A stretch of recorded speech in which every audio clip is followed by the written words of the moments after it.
of Plymouth Board of Trustees special meeting for Tuesday, May 5th, 2026, 6:30 p.m. Roll call. I guess I'll do the roll call. Jen Buckley. Here. Mark Clinton. Here. Charles Kermy, that's me. Bob Dorshevitz. Here. Sandy Grove. Here. John Stewart. Here. Jerry Vorva, excused. All right, Pledge of Allegiance.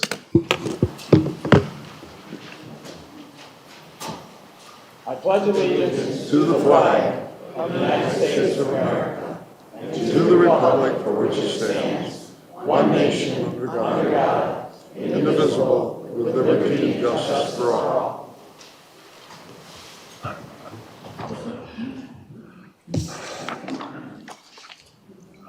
So we need approval of the agenda. Mr. Supervisor, I move to approve the agenda for the Tuesday, May 5th, 2026 meeting. Second. Second, Bob Dorshevitz. All right, the first item, but first, we're going to do, Roll call. we already did roll call. No, on the. We have to Approval of vote the on approving agenda. the agenda. Oh, see, that's why we need a clerk. All right, Jen Buckley, Yes. Mark Clinton, Yes. Kermy, yes. Dorshevitz. Yes.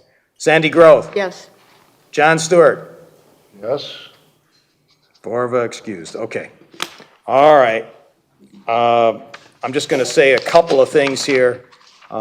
This is a process that we have used at least twice before, and we're going to, let me give you a little background. We must have a clerk and a deputy to function, and the deputy position ends when the clerk resigns, and it's accepted. If the resignation is accepted and no one is appointed, then we can't pay vendors or employees for wages. So that's why we've been doing this delicate balance that some people think is a simple thing, like you hire someone in the HR department, through the HR department. So there are some gray areas, but the temporary substitute, if we had no deputy and no clerk, we'd probably have to have a relatively aggressive attorney that's ready to defend that. If we appointed someone as a board who was not an elected person, we want to avoid that if we can. If we don't appoint someone in 45 days after having accepted the resignation, then the county clerk will call an election, a special election, but it will be probably the November election because it will be too late to print ballots for the August primary. And the Democratic Party, the local one, will identify a candidate if they want to, and the Republican Party also. And those candidates then would run for office. As a reminder, we're not going to be taking a formal vote, binding vote tonight. We're going to be working to achieve a consensus so that maybe next week on May 12th, that consensus candidate would be ready to be appointed. We would take the resignation of the current clerk and then appoint a new clerk. If that doesn't happen, then we just continue to deliberate, and if it goes to 45 days after accepting the resignation, then we would have an election. Don't know if we want to do that yet. So, the steps tonight are going to be a random draw of a candidate's name to determine the order of the 5-minute elevator pitch, kind of like Jack Welch at GE. When they're completed, the board will ask questions of each candidate in the order in which they gave their pitch. And then everybody has to come to the podium, all of the candidates, when they speak. Then we'll do a round robin of board questions until everybody's done. Then the process will repeat for each candidate. And then we will deliberate. So don't be discouraged because we act like where there isn't some decisive fix in place where we know exactly what we're going to be voting on. We're going to be deliberating. If you've ever seen the House of Lords in England, they deliberate. It's kind of wild. We don't want to be that wild, but. Scream at each other. Right. King Charles. And I urge you will be able to make comments at the end, not in the beginning. And you, as the residents, are not interviewing these people. It is not like an HR kind of situation. In fact, there are really no strong requirements for a clerk like you would, say, for someone who's going to be a manager of an accounting department. It's very simple. You have to be a citizen, an elector of Plymouth Township, 18 years old, and a resident of 30 days in Plymouth Township. So you could as long as you can fog the window, you'd be okay as a clerk, potentially. There are no other requirements. All right, who's ready to, what we'll do is we'll come up here. Who's going to draw for us, Sheila? You got them mixed up well? And before we start, if anybody has questions that's a candidate, ask the questions. Does that come off their 5 minutes? Pardon? Does that come off their 5 minutes if somebody Yeah, asks? yep, right, Well, yeah. When I say ask a question, procedural question, if they're confused or whatever. Oh, not a question of the candidate. Okay, I'm sorry, what? Yeah, go ahead. Okay, the first candidate is Sandra Groth. You need to speak from the podium. I will.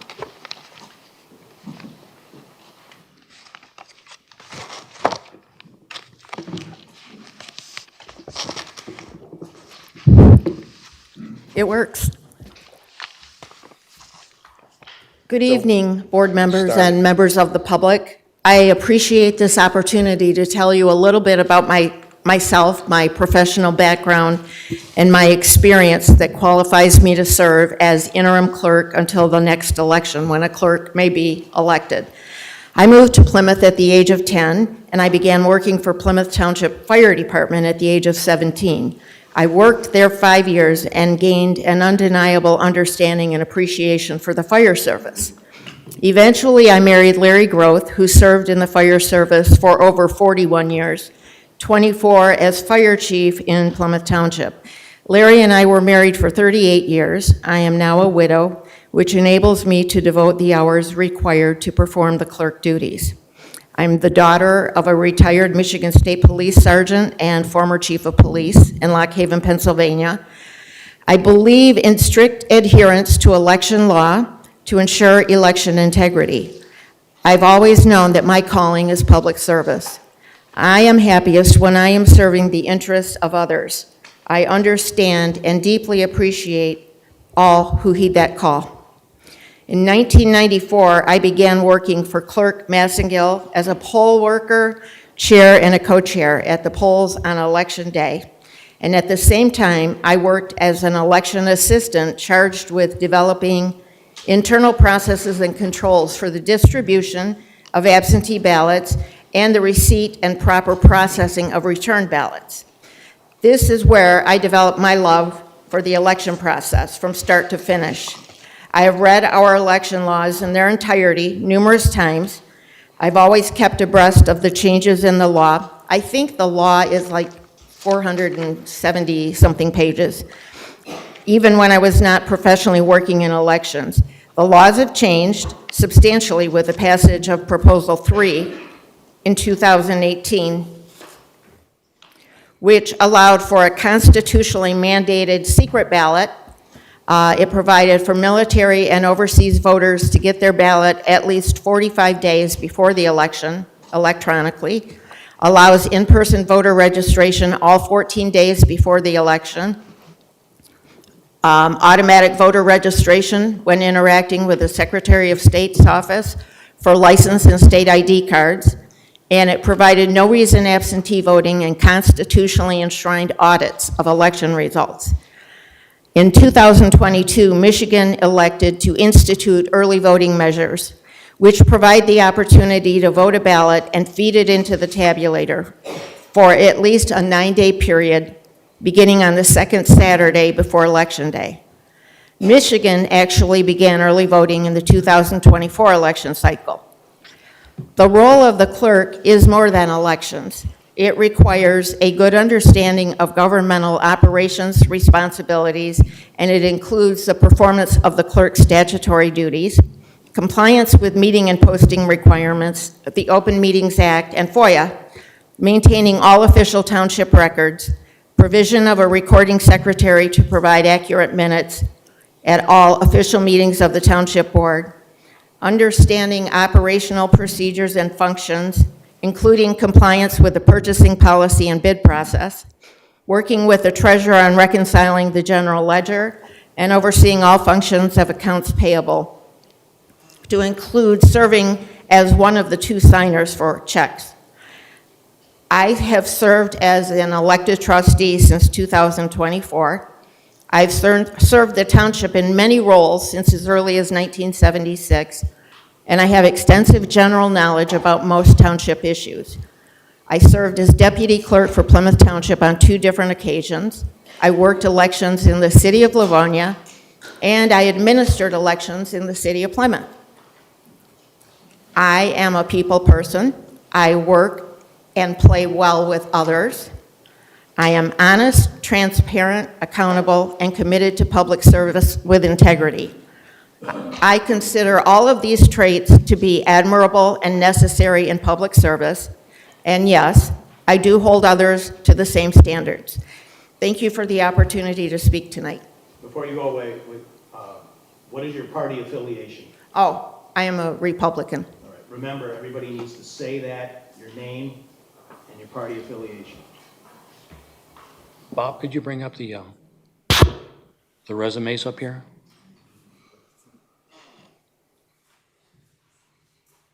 There's a seat up here, if somebody wants it, in the front row. The teacher won't call on you. All right, Sheila, Mark we can do has- the next draw. Mark has a question. Well, no, we're not doing questions until everybody gives their pitch. Oh, okay. Okay.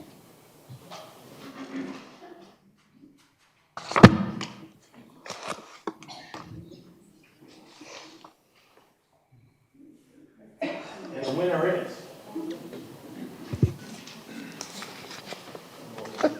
Oh, my God. Jen Buckley. What was the luck of that? I should have bought a lottery ticket. 2 people in a row right up here.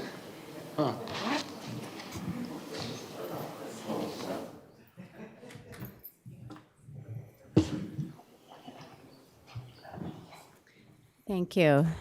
This is very interesting being on the other side over here. Okay, thank you, board members. Over the last 2 weeks, I've prayed and thought deeply about what I would say tonight. The reality is you already know who I am and what I am about. You know I am competent and capable. You know I earned the most votes from our citizens after only 2 years in local government. You know I'm also a proven leader in the community, able to inspire, motivate people in times of stress and adversity. And you also know I have a good working knowledge of township government because I've been an insider for the last 4 years, and it's the role and responsibility of my job. As both a board member and a candidate for clerk, I'm first going to address the public candidates here tonight.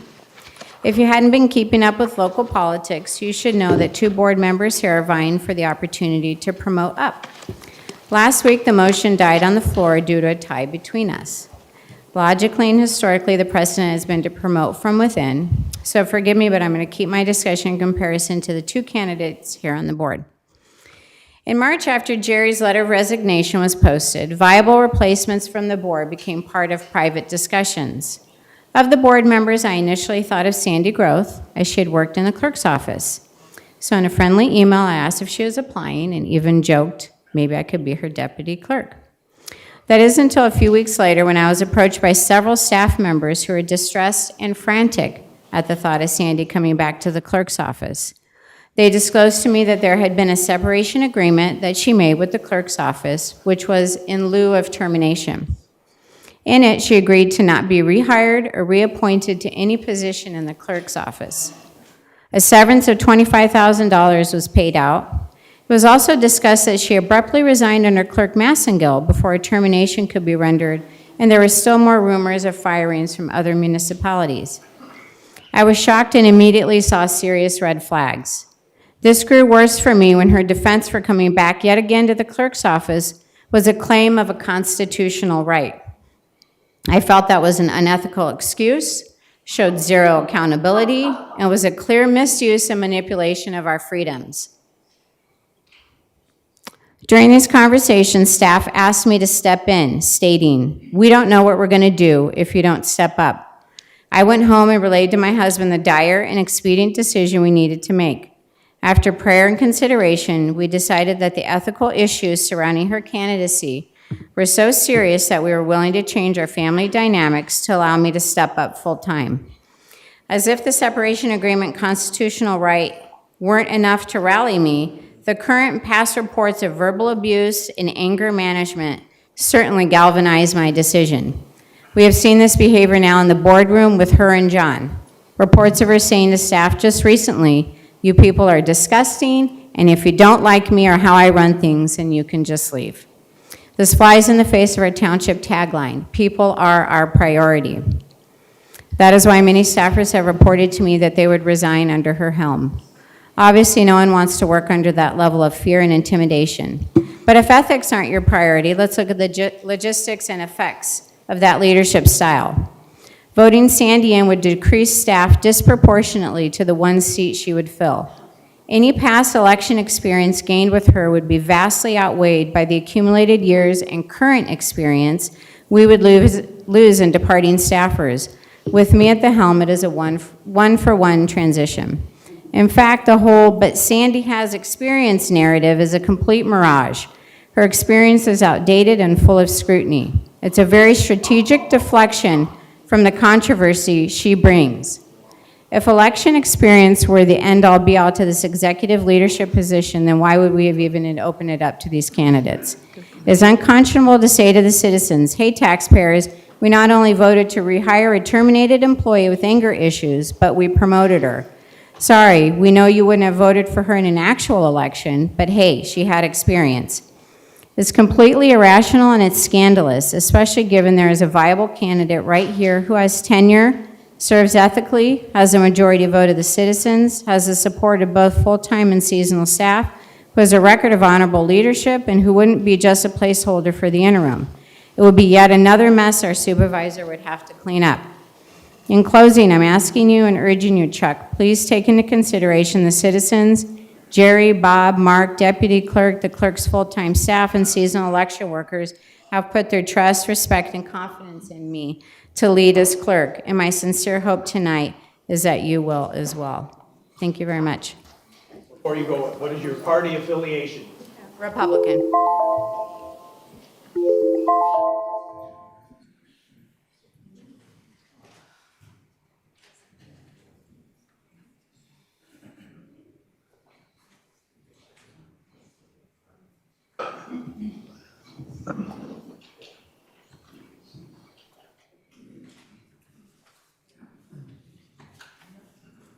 Ron Richards.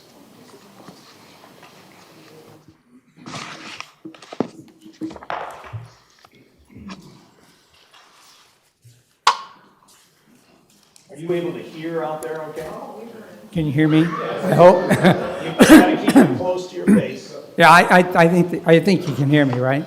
All right, thank you. Good evening. My name is Ron Richards, and I am a Plymouth resident. Thank you all for the opportunity to be considered for the position of Plymouth Township Clerk. I bring more than 20 years of leadership experience in governance, financial management, organizational administration, and board support. Throughout my career, I have served in roles requiring accuracy, accountability, sound judgment, steady leadership in complex environments. Most recently, I've worked at Wayne State University and the University of Michigan in positions involving data management, reporting, research, and support of strategic decision-making.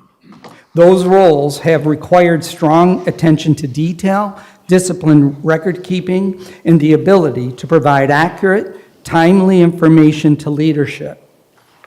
Before that, I served as Chief Operating Officer for the Archdiocese of Agana in Guam, where I oversaw operations for a large multi-site organization. In that role, I led financial restructuring involving multi-million-dollar budgets and helped guide the organization through Chapter 11 bankruptcy. That work required financial oversight, coordination with legal and financial professionals, careful management of sensitive records, and steady leadership during a period when accountability and public confidence were critically important. During the COVID-19 pandemic, I worked directly with the governor of Guam and her office, as well as health authorities. I also represented the Archdiocese in its work with the military community on Guam, including the Naval and Air Force bases on the island. I have also served on multiple boards, including Holy Cross Services and Gabriel Richard High School, where I supported governance, strategic planning, and board accountability. Early in my career, I spent 9 years as a high school physics teacher and swim coach at Brother Rice High School in Bloomfield Hills. During that time, I also served as president of the Michigan Interscholastic Swim Coaches Association and worked directly with the Michigan High School Athletic Association. Those experiences strengthened my background in leadership, stakeholder coordination, and structured decision-making. In terms of party affiliation, I am not formally registered with a political party. That said, I lean Republican, and I have been open about this in this process. At the same time, I understand that the clerk's role is one of public service and professional administration, and that office must serve all residents fairly and responsibly. As for clerk or election administration experience, I have not served as a township clerk before, and I want to be direct about that. What I do bring is experience with the core responsibilities surrounding the office: governance, record stewardship, financial oversight, reporting, compliance, administrative leadership. I understand that the township clerk is a voting member of the board and is responsible for official records, meeting minutes, financial reporting, and elections. I would approach that responsibility with humility, seriousness, and a commitment to learning township procedures quickly and thoroughly. I am seeking this role because I value public service. I care deeply about the community where I live, and I believe I can bring calm, trustworthy, and accountable leadership to the clerk's office. If appointed, I would work hard to support the board effectively, serve residents professionally, and maintain the standards of accuracy, transparency, and public trust that this office requires. Thank you for your time and consideration.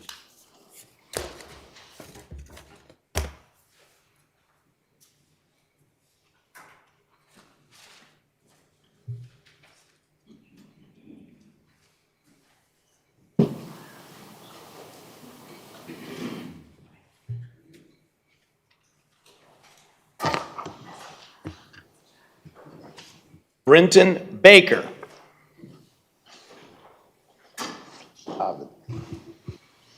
Harvard MBA.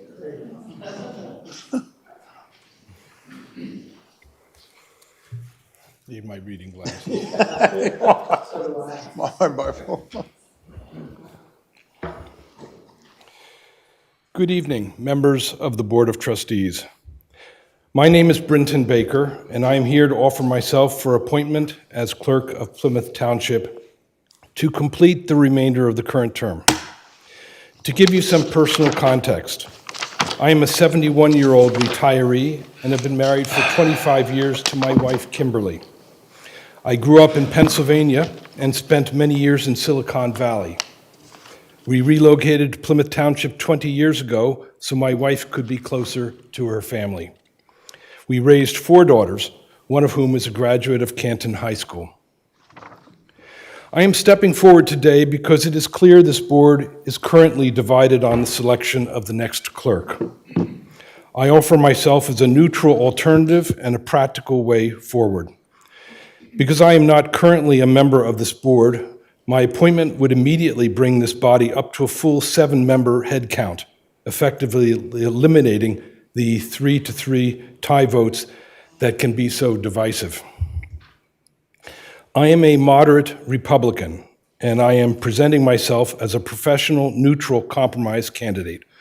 I'm not aligned with any faction, and my only side is the efficient operation of our township. I am recently retired and have no other business endeavors, allowing me to dedicate 100% of my time to these duties. I can begin work immediately. My professional background is defined by high-level strategic governance and the ability to execute major initiatives on aggressive timelines.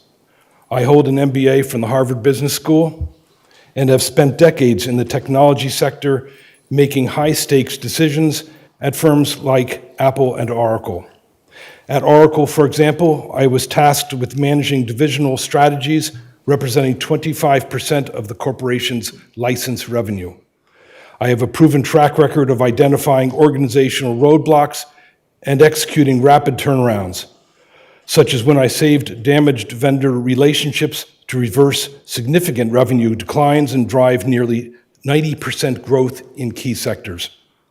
I am prepared to bring that same level of strategic focus and rapid execution to the township's priorities.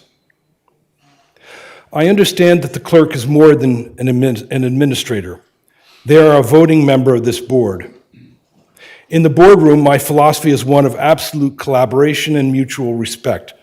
I approach this role with an open mind on all topics and a commitment to listen to every colleague. My goal is not to push a personal agenda, but to work alongside each of you to find the most fiscally responsible and effective solutions for our residents. While election integrity is my paramount administrative priority, I also believe my familiarity with emerging technologies like artificial intelligence can deliver tangible benefits to this township. In the clerk's role, I would explore leveraging AI to modernize our record-keeping systems and improve administrative transparency. By implementing smarter data management tools, we can streamline Freedom of Information Act responses, making public information more accessible while reducing the manual burden on township staff. I recognize that election integrity is a primary concern for this board. To ensure a seamless transition, I have already met with our deputy clerk, Paula Jefferson. I was very impressed with her professionalism and deep knowledge of our operations, and I believe we would work very well together. I intend to retain her in her current role, pairing her localized expertise with my executive background in managing high-security data systems at firms like Data General. I am not looking to build a political career at the expense of anyone on this board. I do not plan to run for re-election in 2028. My goal is to serve as a steady professional hand for the next 2.5 years to ensure stability for our community. If you are looking for a bridge through this division and a professional committed to the civic health of our township, I am ready to serve. Thank you for your time and for your service to Plymouth Township.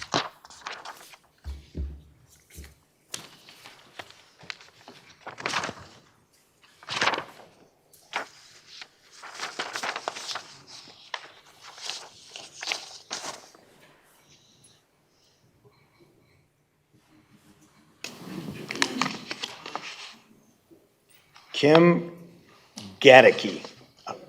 You can tell us how to pronounce it when you get up. I will, for sure. Thank you. Can you hear me? Is this okay? All right. Good evening. My name is Kim Gatica, just like Chuck Gatica, but we're not related. And I am a Republican, and I'm also a U.S. citizen. Supervisor Kermy, Treasurer Dorsovitz, Trustees Buckley, Clinton, growth, and Stewart. Thank you for your time. It is an honor to be considered for the appointment of Township Clerk to fill the term ending November 20th, 2028. Secondly, I hope you have reviewed my letter of interest and my resume. Thus, I will keep my remarks focused on sharing more about who I am and how my management and leadership experience will help serve the residents of Plymouth Township. I grew up in Paw Paw, Michigan, after being adopted by my late parents, Royal and Judy Hefner, who are lifelong Republicans. I learned early the value of public service as my mother served as Paw Paw Township Treasurer for 10 years and later worked for MSU Extension. My father worked for Van Buren County and ran the Land Description Department.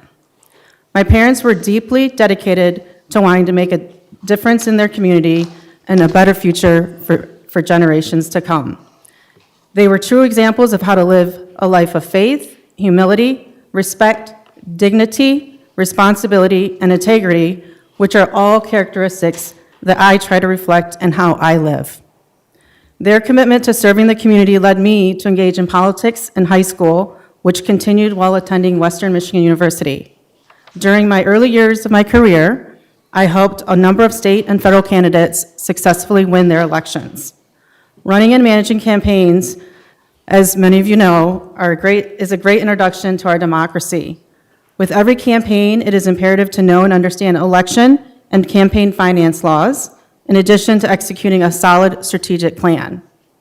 This is similar to administering elections in the role of township clerk, which requires being highly organized, establishing a plan, setting timelines, and executing it on election day with the ultimate goal of maintaining election integrity throughout the entire process. A lot of the role of clerk is being able to manage, delegate, guide, support the team within the office, as the success of the team will result in my success.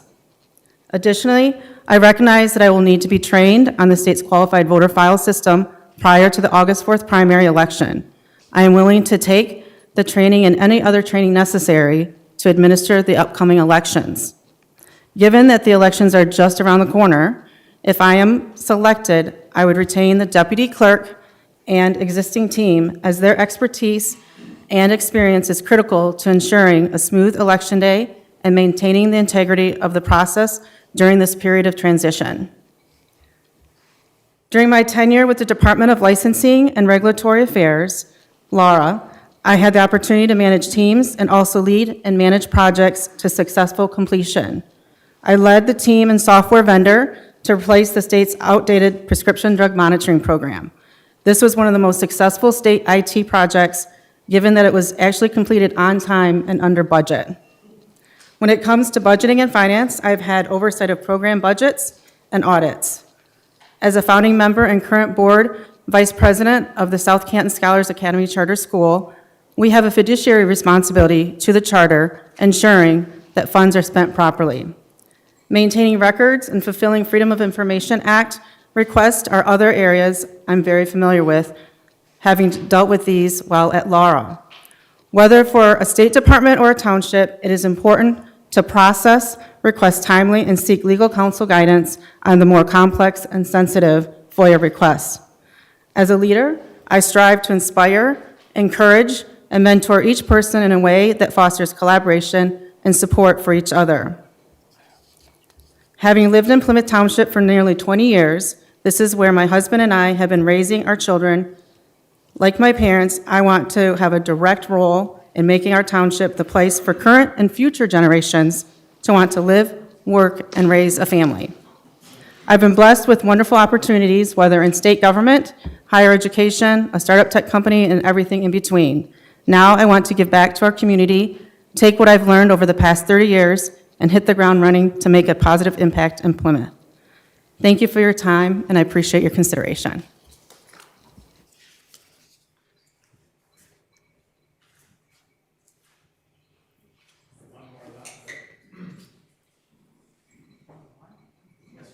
I hope. I'm gonna play that betting pool.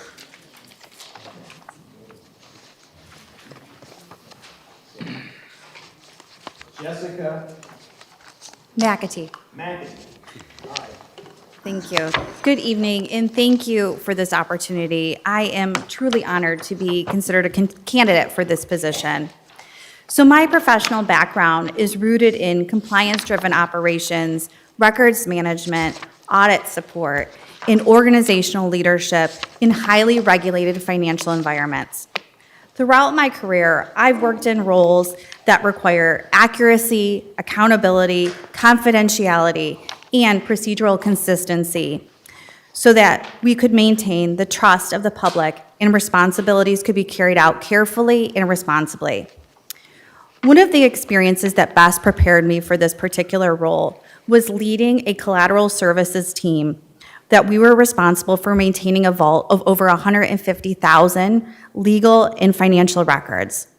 In that role, I oversaw the integrity, the organization, the security, and accessibility of highly sensitive documentation while coordinating responses to audit and legal requests under strict regulatory guidelines. That experience required a strong attention to detail, process management, accountability, and the ability to ensure that work was completed accurately and consistently, because even small errors could create significant operational, regulatory, or legal risk. I also led compliance and risk training programs that focused on ensuring employees understood policies, procedures, and legal requirements. A large part of my work involved supporting audit readiness, operational consistency, and improving documentation practices, as well as reducing risk across our organization. I'm proud to say that we never had any audit findings on any of the training that we provided or in the areas that we supported, as well as I helped to drive personal accountability for risk ownership in our organization by over 150%. I believe that shows strong judgment in delivering results. In addition, I've led the planning and coordination of executive meetings, large-scale organizational events, which included multiple teams, complex scheduling, logistics, communications, and deadline management. That really strengthened my ability to manage competing priorities, coordinate operations effectively, and remain calm, professional, and organized in highly pressured environments. While I have not yet served in an election administration, I understand the role of the clerk, following procedures, coordinating timelines, especially as it relates to elections, as well as making sure that they are transparent. Much of my career has been spent in a very highly regulated process where there was a need for documentation integrity, procedural compliance, confidentiality, planning, and accountability was essential. I'm confident in my ability to learn quickly and partner with the members of the team to be able to lead the future election in a responsible, professional way. What drove me to want to apply for this particular role is because I believe it would lean into my strengths that I've built over the course of my career. I'm very committed to my community, and I want to make it better. Outside of my professional experience, I've served my community in a variety of different ways, volunteering in my local school, as well as volunteering with a local animal shelter, because I genuinely do believe that making your community begins and starts with you making a difference your own self. Integrity, accountability, and treating people respectfully are values that guide me both personally and professionally. Regarding my party affiliation, I'm affiliated with the Republican Party, and the reason for that is because it reflects values that I personally have, such as accountability, responsible stewardship, and operational efficiency. With that said, though, I think it's important as a township clerk to maintain professionalism, act ethically, and serve your community regardless of party, administering those responsibilities and laws and procedures in a professional way. I believe what sets me apart as a candidate is a combination of my compliance-focused operational experience, records management expertise, organizational leadership experience, and a commitment to integrity and public service. I bring effective leadership, strong judgment, professionalism in a variety of situations, and the ability to build trust and relationships through consistency. Thank you. I wish we could put all of you together into one team. Boy, that would be great. So, does anybody, before we start this portion, does anybody need to take a break? Anybody? No? Okay. So, great presentations. So, what we're going to do is the board will ask questions of the candidates in the order in which they spoke. So, the candidate that's going to be questioned first is Sandy Groth, and you need to go up to the podium.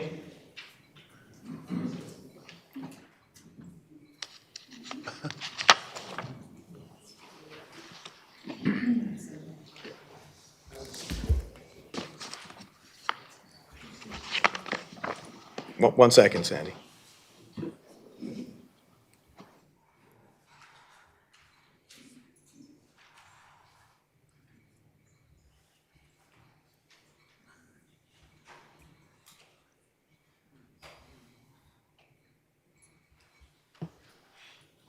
All right, and we'll start from the left. Anyone that has a question? For Which left? our left. Our left.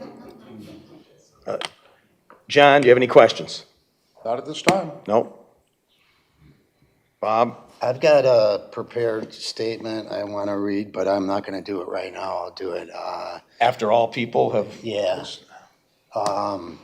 I was asked, I've been asked by a lot of people whether or why I would not support you, and I want to share that with but you. yeah, you gotta get up close. Oh, Start over. I will hold my prepared statement until later. All right, this is a little awkward because the people that are making the decisions, two of them are up here and I know. two of them are out there. Jen Buckley, questions?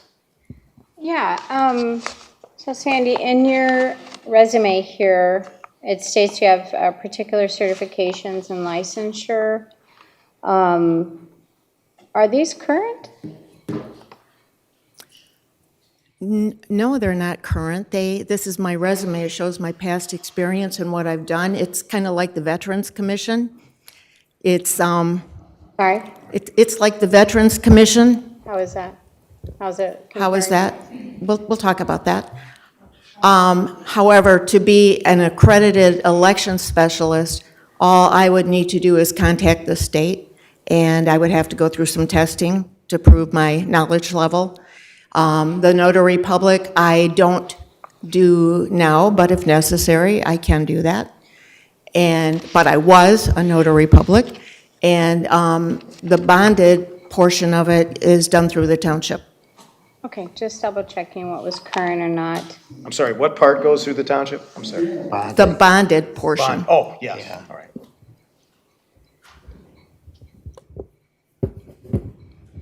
Oh, my turn, okay. You just go back and forth with questions, or? Yeah, until you're done with this Okay. candidate. Well, let me start with just a couple of snowballs for you, right? What was the best job that you ever had? Working in elections. In elections, okay?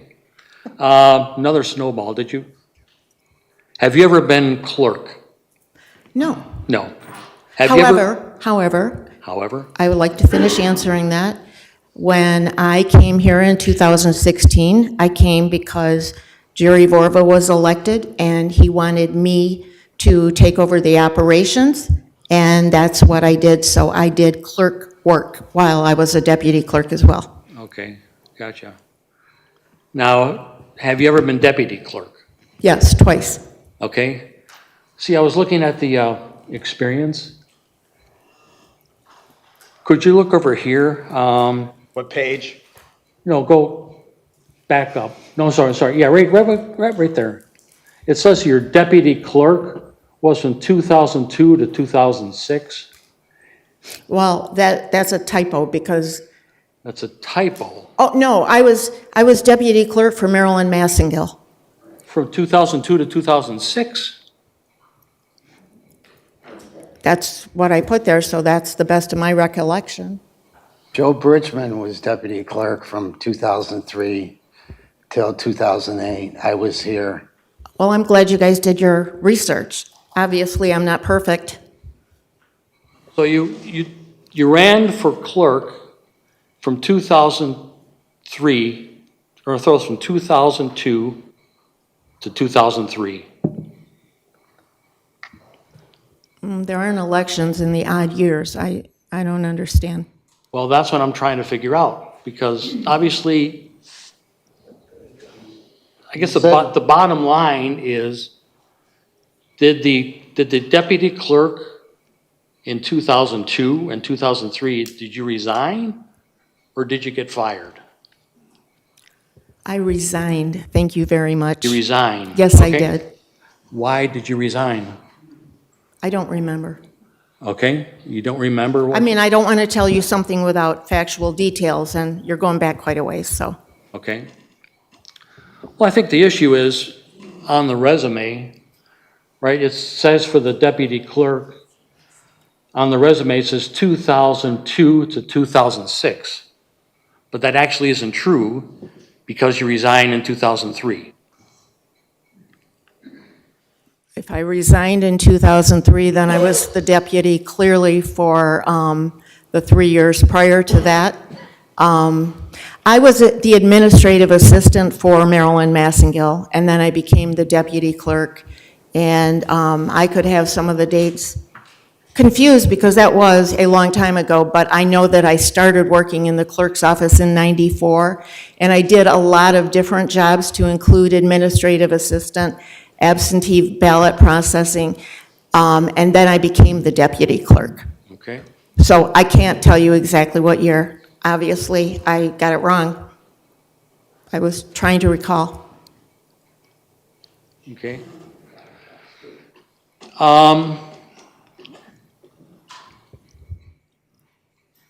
It seems like I've done over the years a lot of resumes and interviews, hundreds and hundreds and hundreds of them. And when I looked at the resume, and you got an incorrect date, I mean, to me, this is important. If you look at the very first thing, you say 2002 to 2006, and you come back and say, I'm sorry, that was incorrect. To me, I would say, that's a major breach, right, for this one. So would you consider that that's a minor breach or a major breach? I would consider that a mistake. I'm not perfect. Well, yeah, but you're going to run for... Neither are you. I'm not running for But you're going to anything. run for the clerk, and you've got the wrong date. That's the most important thing about it, and you got the wrong date. And you got more years than you actually served. Wow. Are there any other questions? Yeah. Yeah, go ahead. I have none right now. So running for office, oh, you're going back down John, to do you have the any end? questions? Because we're going around here. I'd like to go last. Well, we're going to go round. Do you have any specific questions, or are you going to make a statement? Sure, Well- I have a specific question. All right, make it. You indicate experience in your 4-page resume. Yes, You indicate experience in oversight of elections. yes. Would you kindly please describe that? But I want it to be relevant, and I want it to be substantive, and I want it to be focused in a time period here. I had to call the Detroit News and tell them that my high school girlfriend's name was Nancy. We dated for 3 years and we never consummated the relationship. This is seriously stupid if we go off track. So my question is focused and pointed. Experience and oversight of elections. Detail what you have done from A to Z. Experience and oversight of elections. Now, please, people, let's understand. A word to the wise is sufficient. That's what I was taught and brought up to believe by my mother. Okay, you're going to ask the question? Okay, my question is, what is your experience in oversight of elections? And if you have none, then tell the truth. You have none. Well, are you asking the I'm question? asking Sandy. I clearly have years of experience in elections. I started in '94 working for Clerk Massengill. In 1994? Yes, 1994. So you're going back 32 years. Yeah, but, yes. And when I worked for Clerk Massengill, I started out as, it's because I moved to the township in '94. So she called me and said, you know, would you like to come in and do elections? So I did precinct work for elections, but her real purpose in asking me was that she wanted me to learn the absentee voting process, the entire process from application to sending out the ballots and receiving the ballots and properly accounting for them. And at some point, and I'm sorry, but I don't remember the year, I went to the city of Livonia because they were hiring in a full-time job. And while I was there, because Livonia was a large community, I got the certification for election administrator that nobody had here at Plymouth Township. After the deputy left Plymouth Township, I came back to work for Maryland and initiated the QVF. And I administered elections because she wasn't certified to administer elections. Excuse me for interrupting. And these are wonderful candidates. I'm thrilled. This morning, my wife looked at me and said, I know you're wishing it was Wednesday. And I said, you're right. But these are wonderful candidates, and I can't thank you enough for coming. Would you kindly please answer my question? Year and responsibilities and duties of oversight experiences in elections. You were a public employee for the first time 32 years ago. Is that correct? 1994? No, 1976.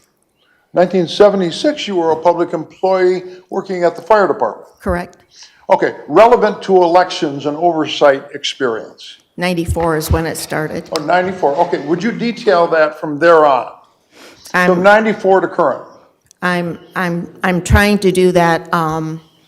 When I came back here after working for the city of Livonia, I was the deputy clerk, and I don't remember the date that I was appointed, but there was another deputy clerk who retired. Again, excuse me, that was under Joan McCotter?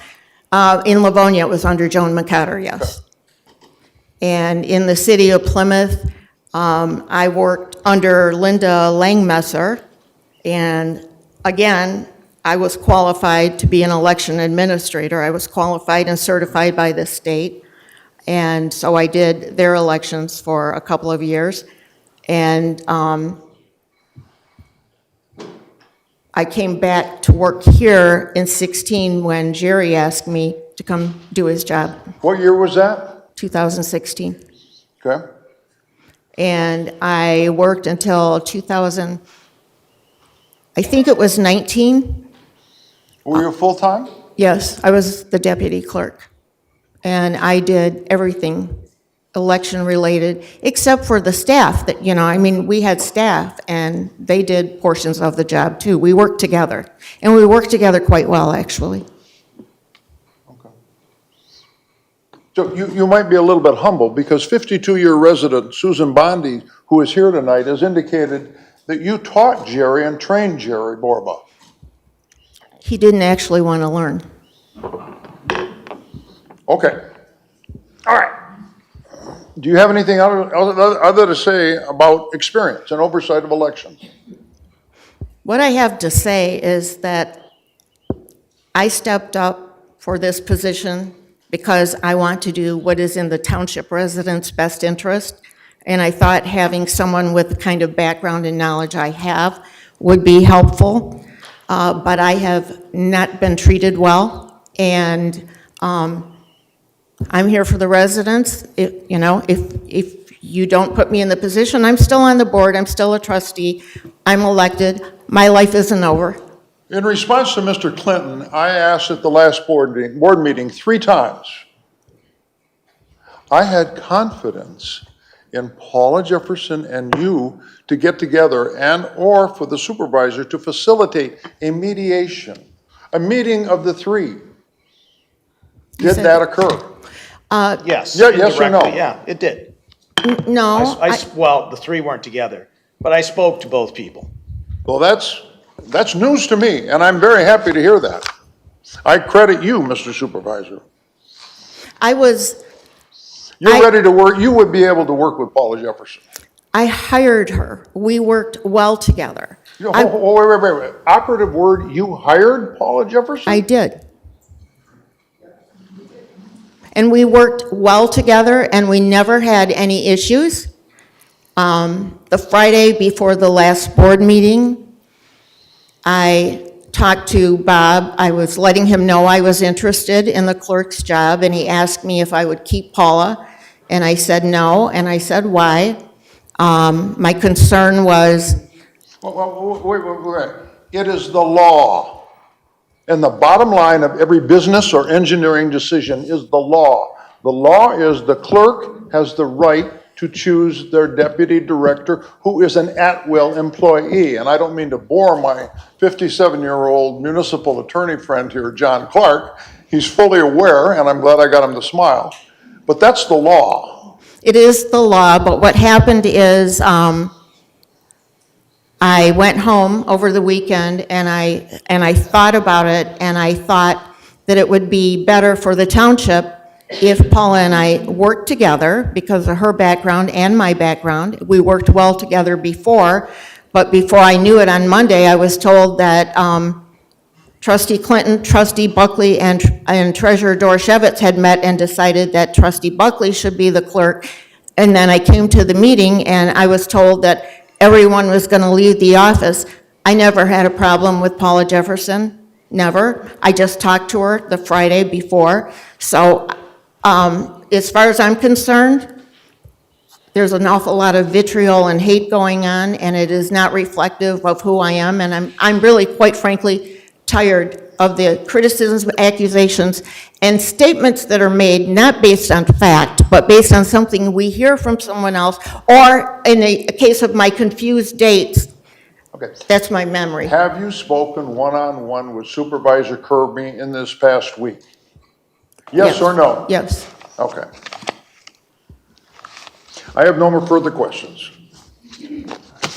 Yeah, I want to go back to the resume, because one of the first things I do, and like Mark, over the years, I've probably hired about 100 people, engineers and project management managers and analysts and technicians, and have looked at thousands of resumes. And I've never really seen this before on a resume where somebody says they have 10 years of corporate experience, management and accounting services. Is that the name of the company? Bob, you got to get closer to the microphone. Is this management and accounting services the name of the company that you worked for? And what years was that? This is a different process than the average process, so I summarized. I didn't detail everything, but I worked for several private businesses. I worked for Library Design Associates. I worked for Tech Street, which is a part of Thomson Reuters. Those are the 2 key ones. What years was that? I don't remember.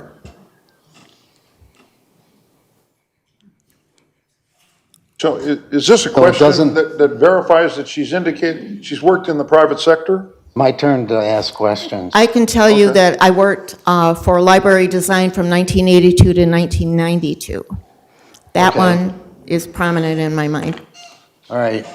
That was DeBear, right? That was Dick DeBear, yes. Remember that. Okay. Do you have more? Thank you. Bob, do you have anything else? No, not at this juncture. Okay. So Tanya, I'm just curious what your reaction is to seasonal and full-time staff saying they will leave if you are clerk. What's your reaction to that? My reaction to that, first and foremost, is that they never told me that. Secondly, there's no basis. I've already indicated that there are a whole lot of things that are being said that are not based in fact. They're based on rumors and innuendos and hate. And So your separation agreement is a rumor? let's talk about my separation agreement. I wrote a letter to Clerk Vorva letting him know that I had just gone through an election cycle. We were doing civil service hiring. There was a FOIA with information from the fire department, and I was getting ready to go on vacation, but Jerry wanted me to do the FOIA before I left, and I did. And according to a letter from the attorney, I didn't redact a few things. I'm certainly not perfect. The bottom line is, it really wasn't my job, it was the clerk's job. But I wrote the letter and said that they were not following their statutory duties, and they were no better than the people that we worked to get rid of. And I asked him to please reconsider, and reminded him that there were people in the office who worked for him and to represent him well, and that it was not fair to make us answer to him and to Kurt Heisey. And I took my vacation, and I got a phone call, and I was told not to come back because I didn't have a job. And then I got this letter about inaccuracies in the FOIA. And because I have worked for the township more than 5 years, the portion of my pension the township provides 15%, and the employee pays 5%. I was vested because I had more than 5 years of service, and Mr. Heisey and Mr. Vorva were not going to give me the money that I was legally entitled to. So when you talk about the $25,000, a good portion of that was money that I was owed because I was vested in the pension plan. And I ended up getting it in taxable form, so I had to pay income tax on it, when I should have been able to just transfer it.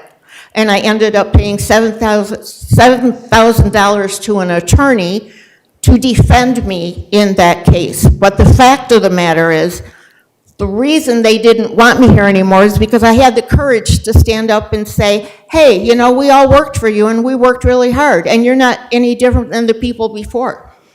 And suddenly I didn't have a job. Suddenly I was fired when I was told I had to write a letter of resignation. And suddenly I started hearing all these things that I did wrong or didn't do. And the fact of the matter is, I did Jerry Vorva's job, and I did my job.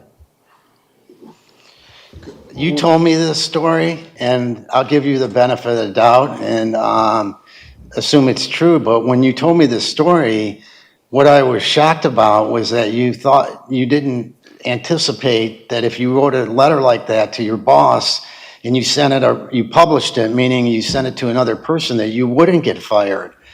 Out of the private sector, I would expect to get fired for a letter like that. But that's a very good point. But I wasn't fired because of the letter, according to the official documentation. I was fired because I made a mistake on FOIA.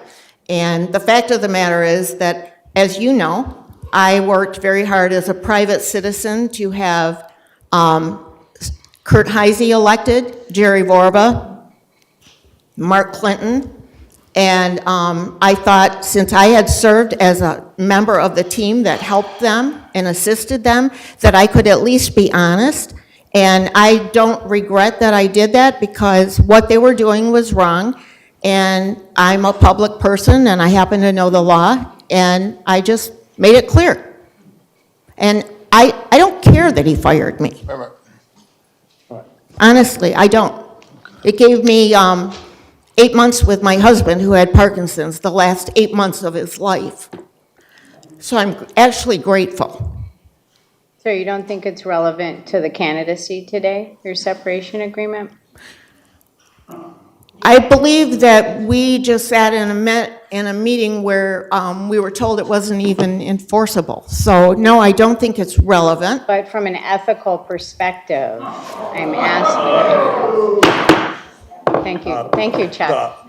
So, complete your sentence. Yeah. You said ethical. So from an and then- ethical perspective, I'm asking, do you feel that you're breaching the separation of agreement since it says that you would not come back to this clerk's office No, that's not what to it said. rehire, to be rehired or reappointed? No, it didn't say reappointed because it said rehired. It says that. And,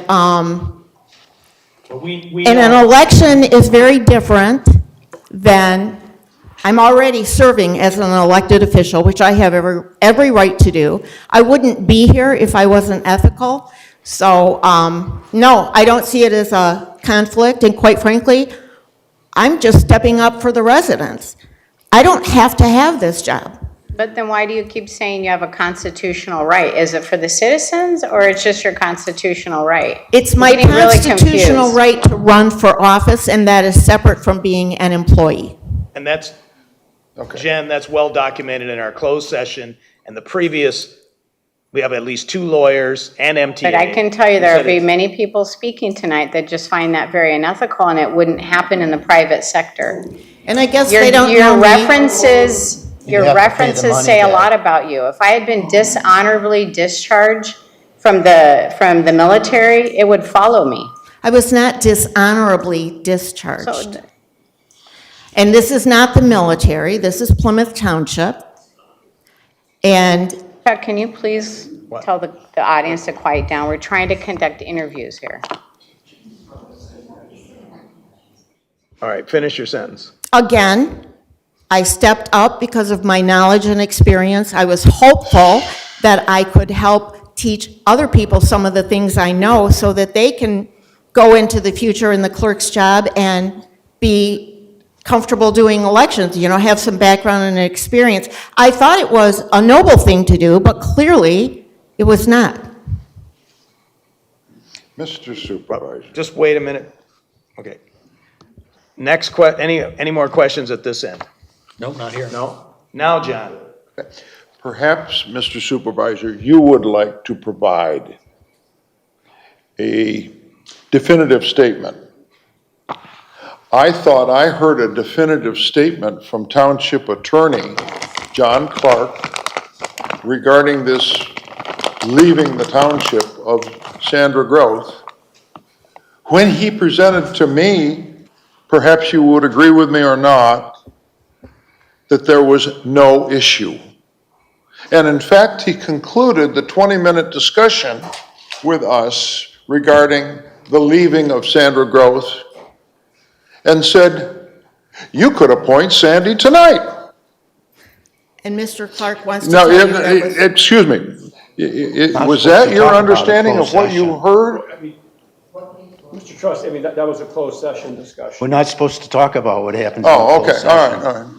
Well, but a legal position that's was even the case, presented. even what was written. And a legal position is a public record. Yes. A legal position is a public, the law is the law, and we're badgering the witness, and we have asked and answered this question. May we go onward and forward? All right. Any more questions on the township board for Sandra Groth? No? All right. So we'll go to the next person, which is Jen Buckley.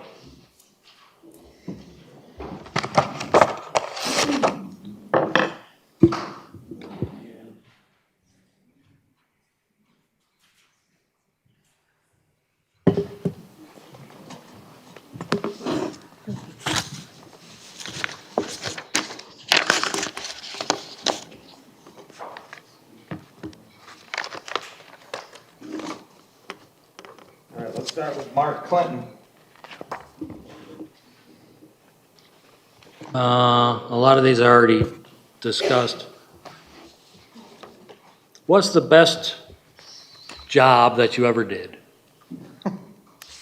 Well, definitely being in the military, serving my country.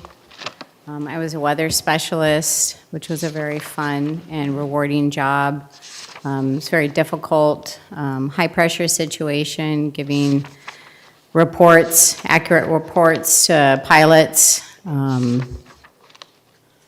of this was done in Tucson, Arizona, and then I served 4 months in Honduras as well. Why do you want to be clerk? Maybe after the next, maybe you won't after the next few days, but why do you want to be clerk? Well, I enjoy the job. I enjoy the election process. I enjoy local government. I've been doing this for 4 years, so I have been doing local government. I also feel that adversity that I've been through in my life has prepared me for such a time as this. I enjoy the people and the staff. They're good people. I want to see them treated well and continue to flourish in the election office or the clerk's office. And you know, my motto is I'm trying to fight the good fight, and I'm always going to try to advocate for what's best. And that's essentially why when people ask me to step into this role, that I heavily considered it and put myself into a position to be a candidate here. And if you did win, would you keep your deputy clerk? I think Paula is amazing. A lot of the staff and I have a good rapport with one another. Her experience, her current experience is really valuable for the upcoming elections especially. And so, yes, I think she's amazing and I would keep her. And then this last question. After 2028, if you are clerk, would you run again after 2028? Yeah, I mean, I'm relatively young. The gray hairs may say otherwise, but yeah, I can see a future in the clerk's role. I think could be very rewarding, challenging, and something that I would continue to serve in for years to come.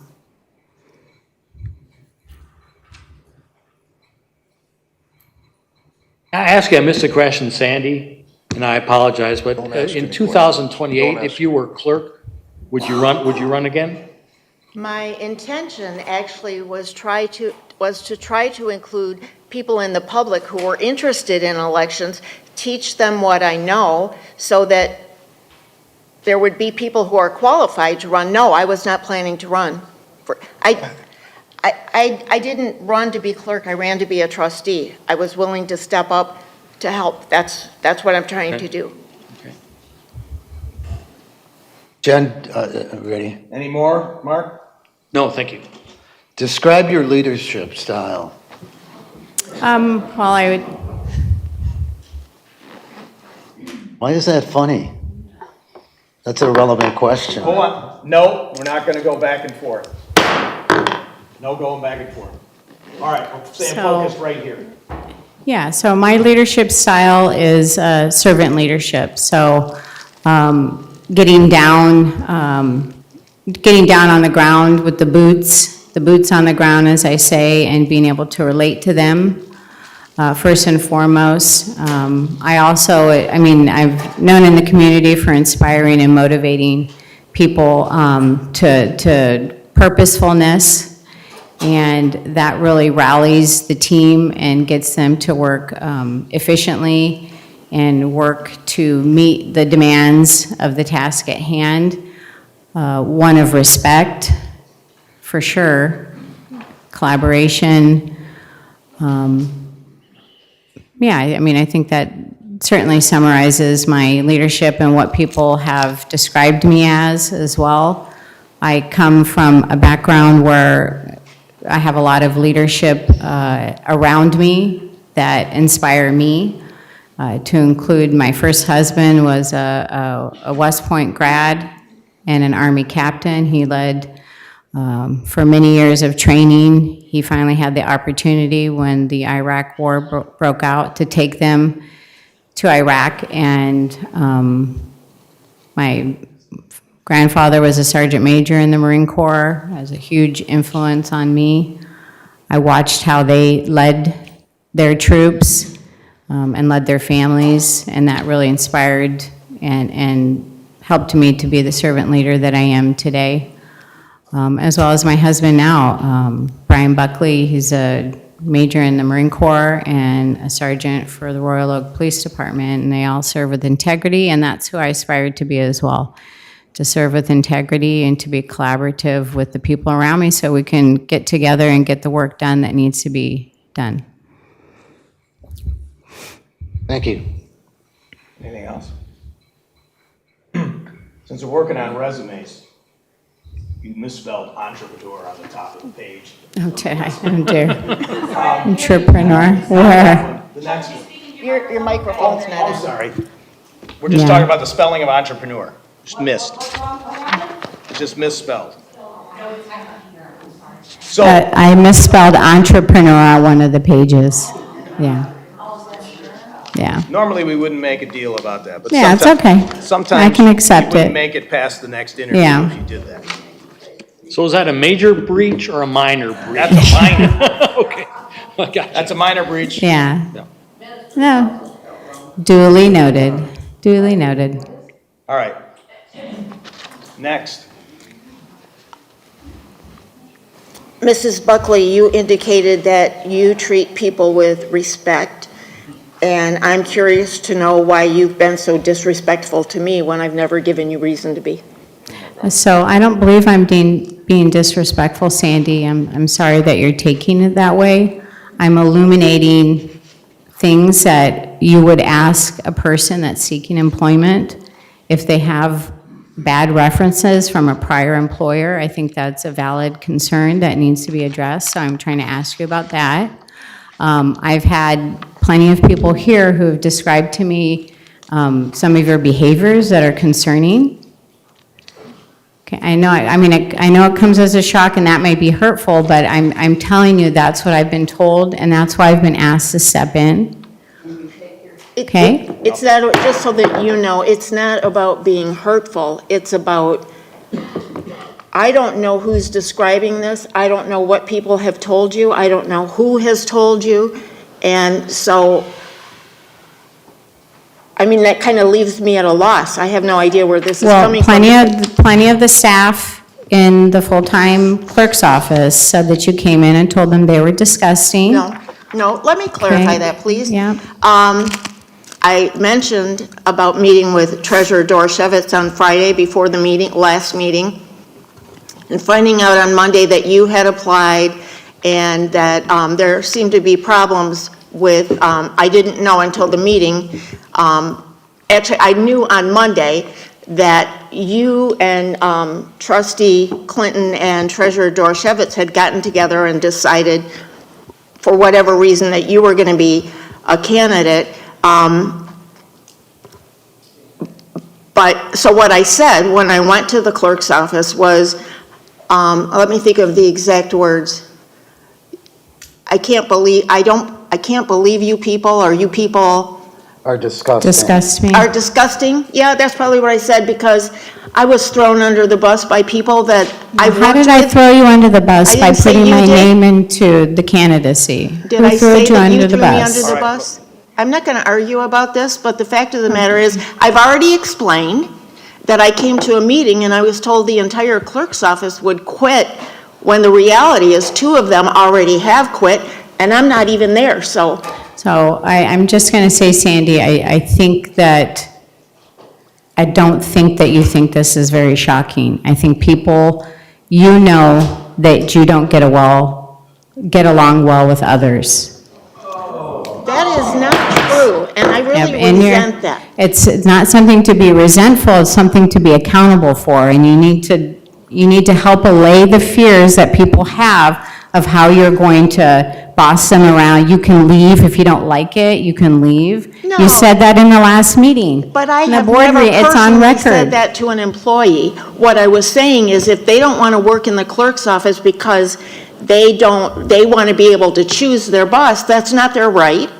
And my feeling is, if you're here as a public servant, you're here to work for the people. And all of this But they crap that's have being to be able said to work in a positive and collaborative I always environment. They don't have. feel that with you. with a few, I always have. I have people that I worked with in the clerk's office that I never had a problem with, to include Paula. So I felt very thrown under the bus at the last meeting. I left my mother, who was on her deathbed, to come to this meeting, and I was attacked. And it was very unsettling and upsetting. Well, I had the same comments made towards me as well. So a lot of people were very unsettled by I how I didn't was make treated those as well. So, I didn't make those comments. All right, let's go to the next question. Do you have any more questions? Yes, one more question. You mentioned in your resume that you were, and I referred to this, that you were the chairperson of the Veterans Commission, and all the veterans that I have spoken to have said that the Veterans Commission had agreed to disband. So that's not, that's a past thing versus a current thing, so that could be a breach too. well, we haven't disbanded. We're taking a rest right now because we're getting too many roadblocks and setbacks financially. When we first established a Veterans Commission, it was under a different administration, okay? And he allowed certain budgetary items to come through so that we could operate. But with Chuck, it sounds like you've disclosed that with Sandy, because I had that conversation with you and relayed to you that we would be taking a rest right now. No, hold I on. said, I heard it from a veteran. A veteran or someone- one of my veterans on the One of your veterans? veterans on Okay, the that's commission fine. told me that you Yeah. had disbanded, and I was told that That's not, we have before. not disbanded, we've taken what's called All a right, let's rest, because we move on. cannot do I'm just anything simply- more for the hometown heroes here. Excuse me, Because we're not getting any excuse me. money for it. I am simply Yeah, we're not getting any making the public money. point that it's not an active committee. You are not having meetings. You've canceled them all for the rest of the year. Sandy, this was just a couple weeks ago. I'm well aware, but you did this resume since that was done. Okay, there's nothing wrong with my resume there. Okay, so, all right. We need to move. That's all that I have. John, a quick one, or two. I don't think he has Any questions? No questions. No questions, all right. Let's go back. Anybody else? All right. We're done. Okay, thank you very much. So, all right, we're going to be at the halfway point after you, and then we'll consider taking a break for those that want a break. It'll be faster. I want to say just a couple things. I'm going to withdraw my name. You withdraw your name. There's a lot of dysfunction here that I just don't want to be a part of. You all have my resume, so those 20 years where you see John Newman and Aganya, I was a Catholic priest.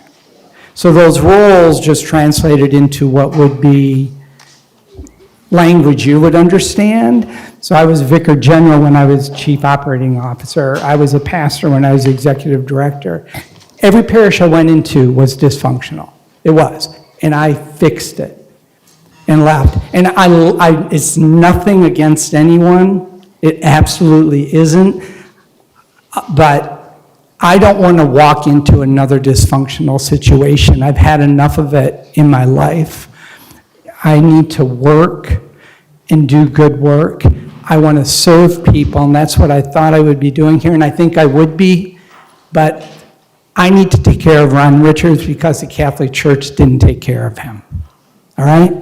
I'm a faithful Catholic, but I need to be healthy, and I do not need to walk into an unhealthy. I wish you all, I live here, I love this town, that's why I moved here when I left priesthood. Okay? And so all of you, I'm with you, and whatever you decide, I will support, but I just needed to do that. I apologize. Thank you for your honesty.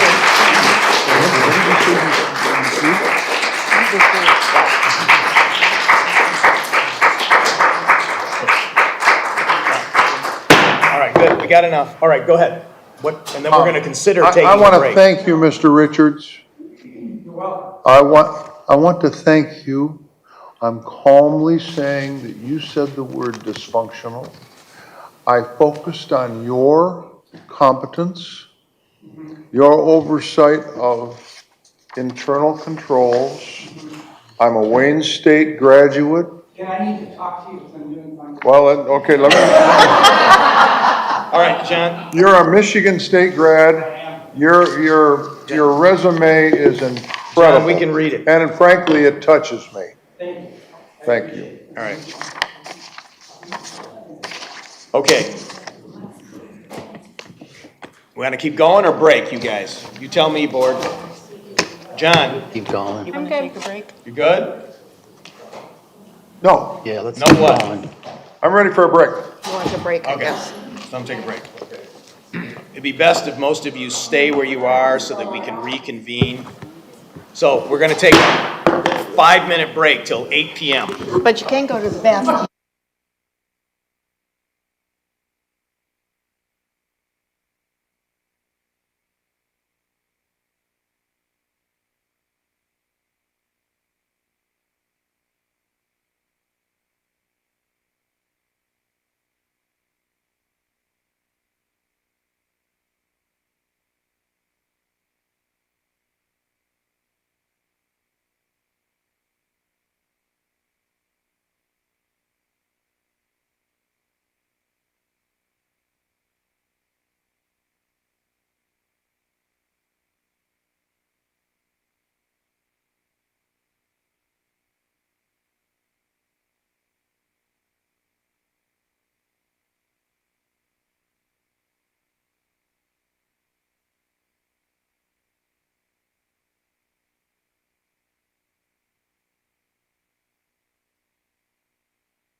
Call to order.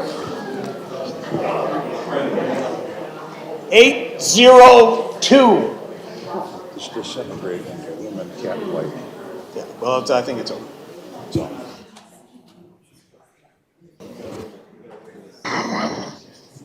Next person was Ron Richards. He withdrew. And Brenton Baker is number 4.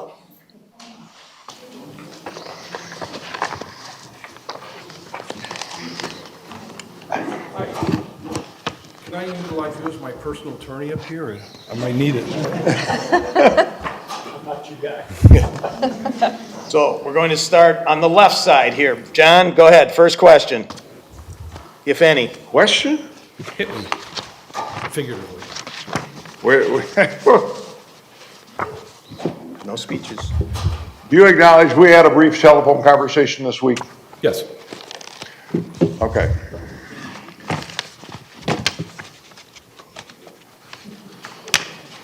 I appreciate your focus on election integrity. As the former chairman of higher education and the only state rep who's given major commencement addresses at 4 universities in the last 40 years, I admire your MBA out of Harvard. I admire your work experience. How does this boil down to be relevant for? I'm thrilled that you live in Plymouth Township. I'm honored that you live in Plymouth Township. You're a class guy who could contribute much to our community. And your dear wife even knew where Interlochen was, and she is an alum of Interlochen. How does this boil down to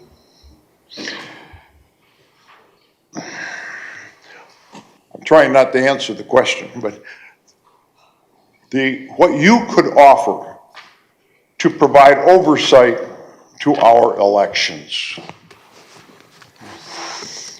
and the clerk's office.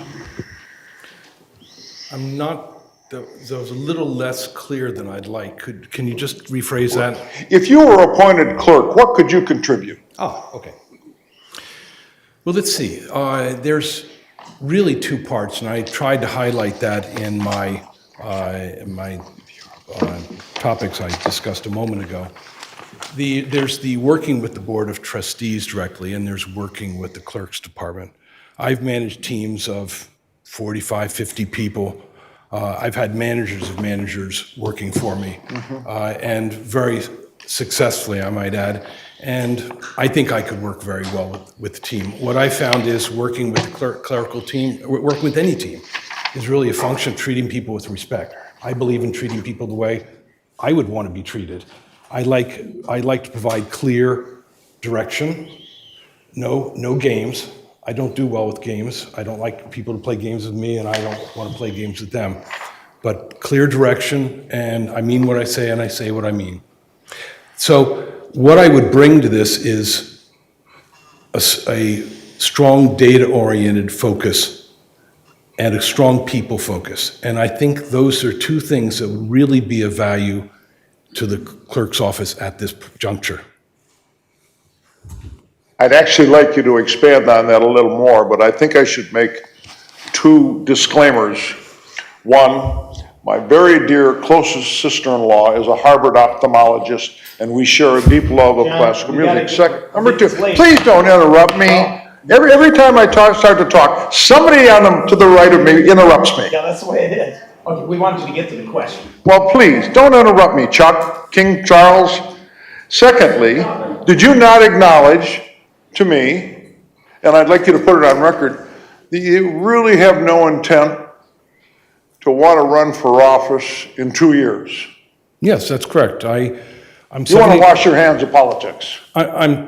That implies I'm getting into politics. I see myself being an administrator on the clerk side and helping to resolve issues on the board by being a member of the Board of Trustees. Heaven forbid I don't consider myself a politician. This is my little dabble in it, if you will, and then I'll go home. I'm 71, I'm retired. I'll go back to pulling up dandelions in my front lawn. My wife would like me out of the home because I'm there too much now. And she's saying I'm getting bored and wants me to be doing something interesting. So here I am offering myself. But after that, yeah, I'll go back to doing the retirement thing. So you view this as a 2.5-year? Yes. Okay, assignment. Final question.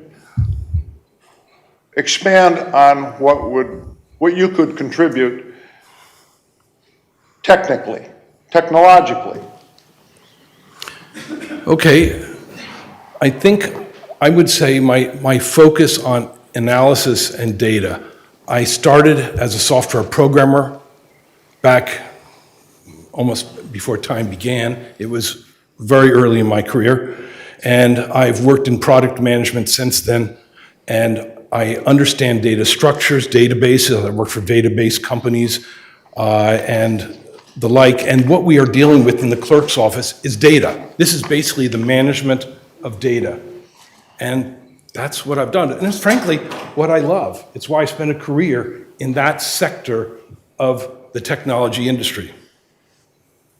Thank you. Thank you. No more questions. Thank you for applying.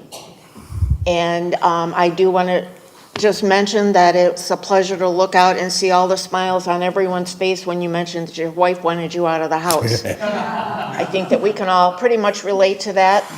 But I don't have any questions for you. Okay, thank you.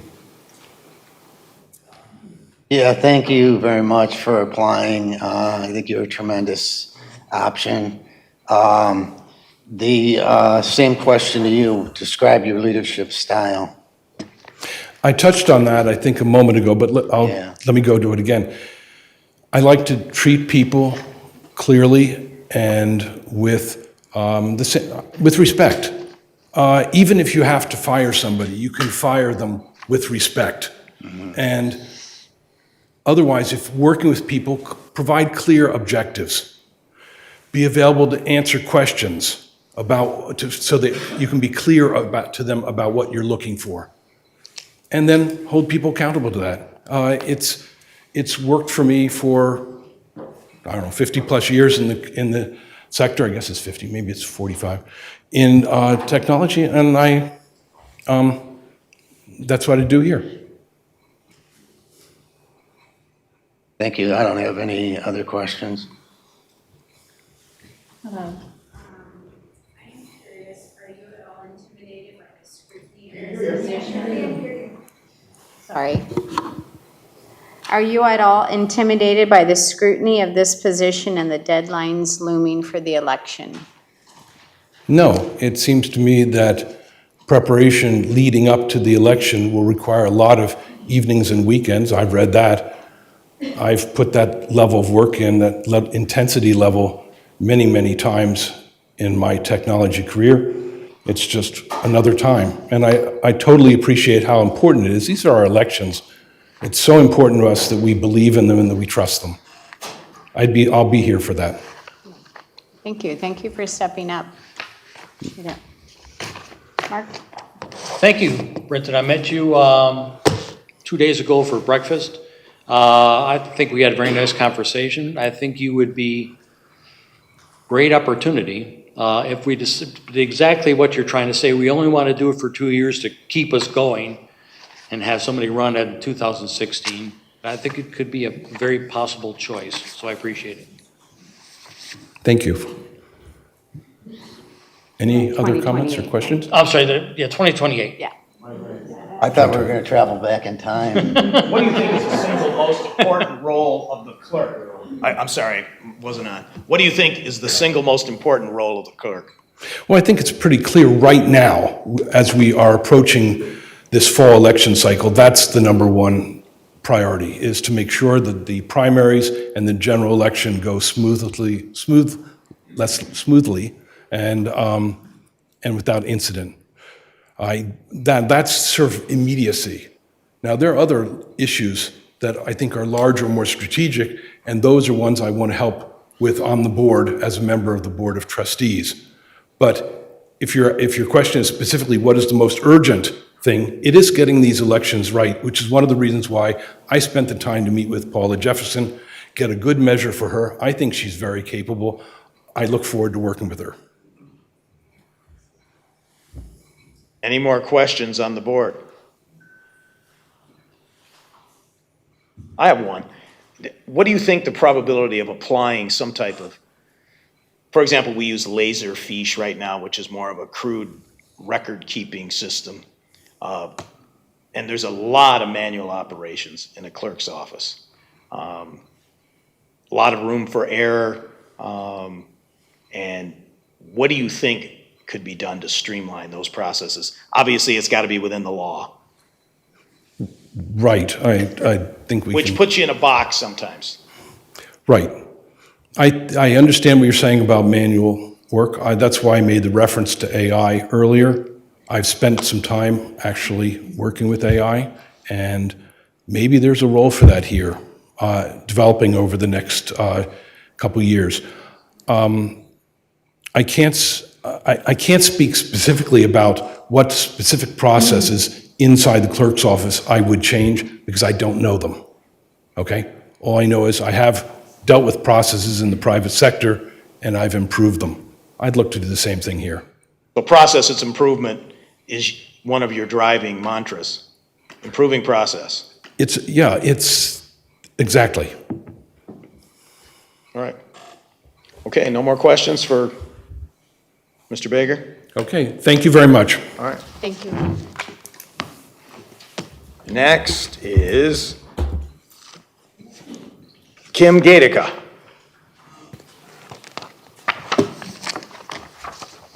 All right, we'll start. Mark Clinton. Yeah, same thing. Let's see if we, all these covered. Oh, same thing. I met you for breakfast. I think we had a very good conversation. I think you're extremely smart, and I think you could be very well. But just a couple things that you didn't mention.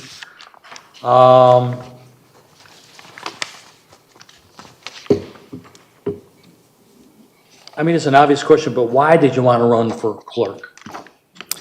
So I wanted to run for clerk because in my previous jobs with the state of Michigan, whether it was working in the legislature and then working for the Department of Licensing and Regulatory Affairs, I really liked more of the direct public service and impacting individuals directly, whether that was helping legislators get legislation passed that would affect the communities and or make improvements, as well as within the department, helping individuals receive their license to be able to be gainfully employed as a nurse or a doctor, a PA, to be able to start their business.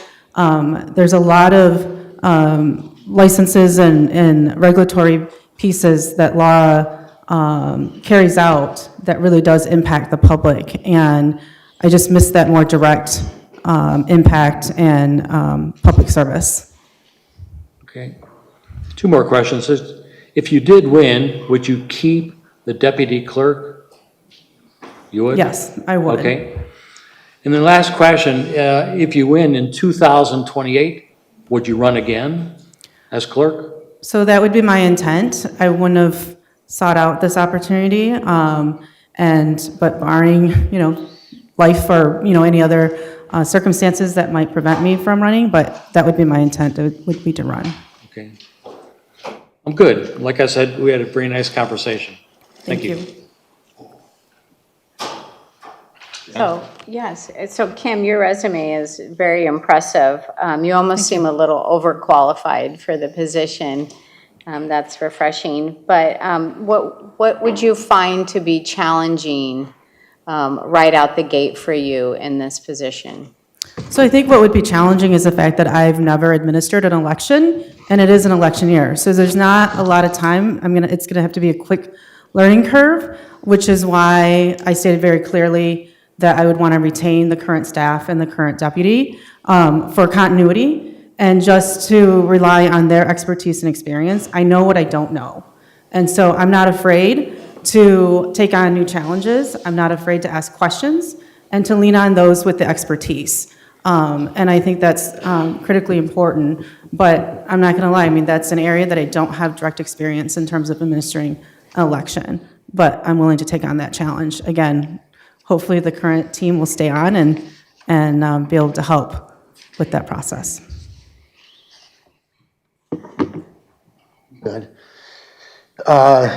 Kim, describe your public sector experience and how, see if you can connect some dots to the relevance of that particular public sector experience to this role. For sure. So one thing I mentioned about making sure you knowing and understanding all the election laws and what you have to know to be able to implement the laws correctly.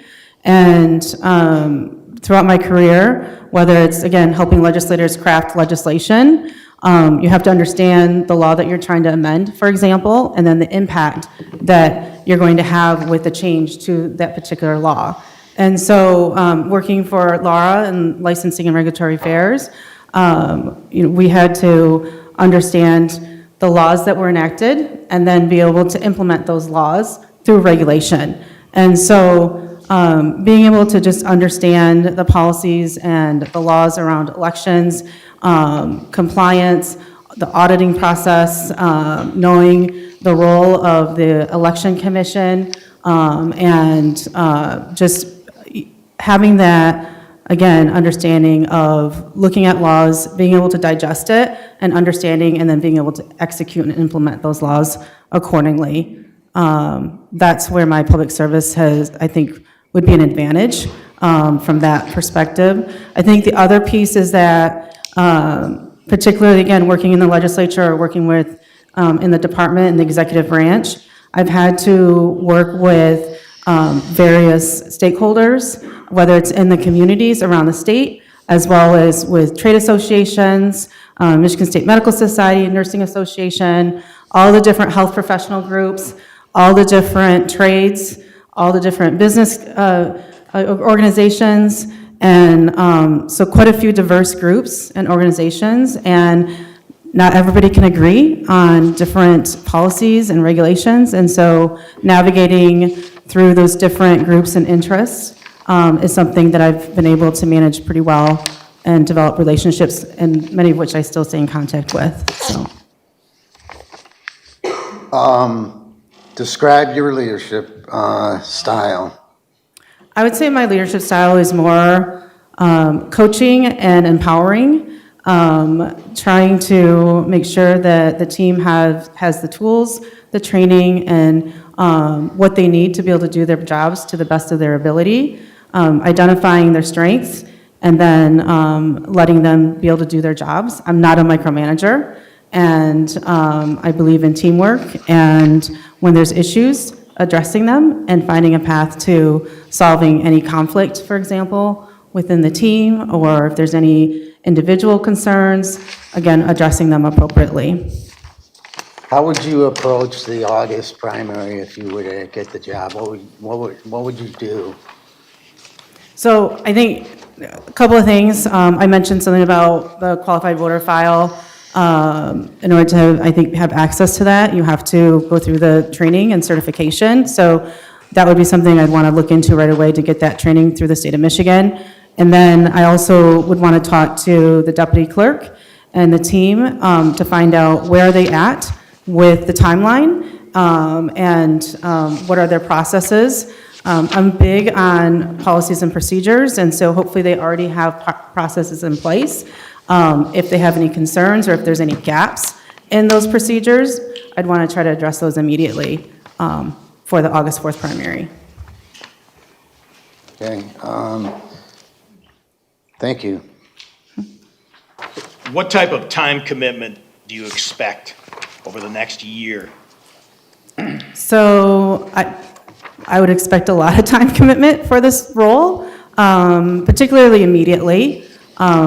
Which I'm not afraid of, again, rolling up my sleeves and putting the time needed to successfully lead the team and to successfully have a smooth transition as well as a positive experience with the election process for the public, and again, ensuring that we are maintaining election integrity.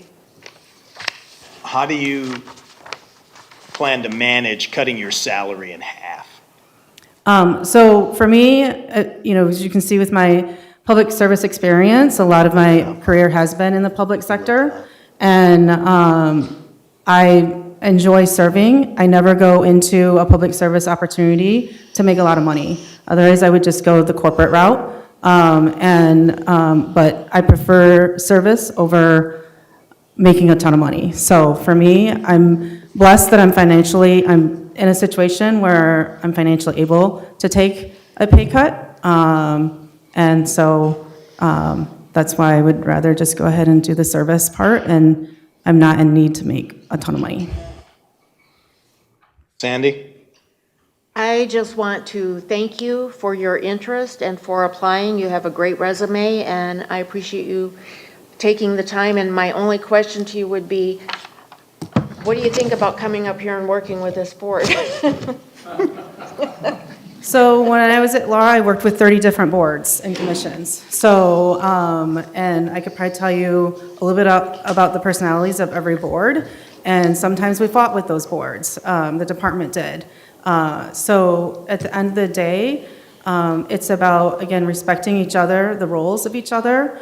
And my hope is that, if I were to be selected as clerk, that we could work as peers and colleagues and set any of our differences aside and think about what our role is and what our authority or what our responsibility is to the public, which is to work together and make decisions that are in the best interest of the public. Thank you very much.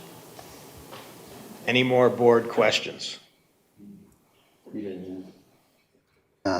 John, you already had it. You already, No, I no? have Okay, not. yep, go ahead, John, then raise your hand and say, I got a question.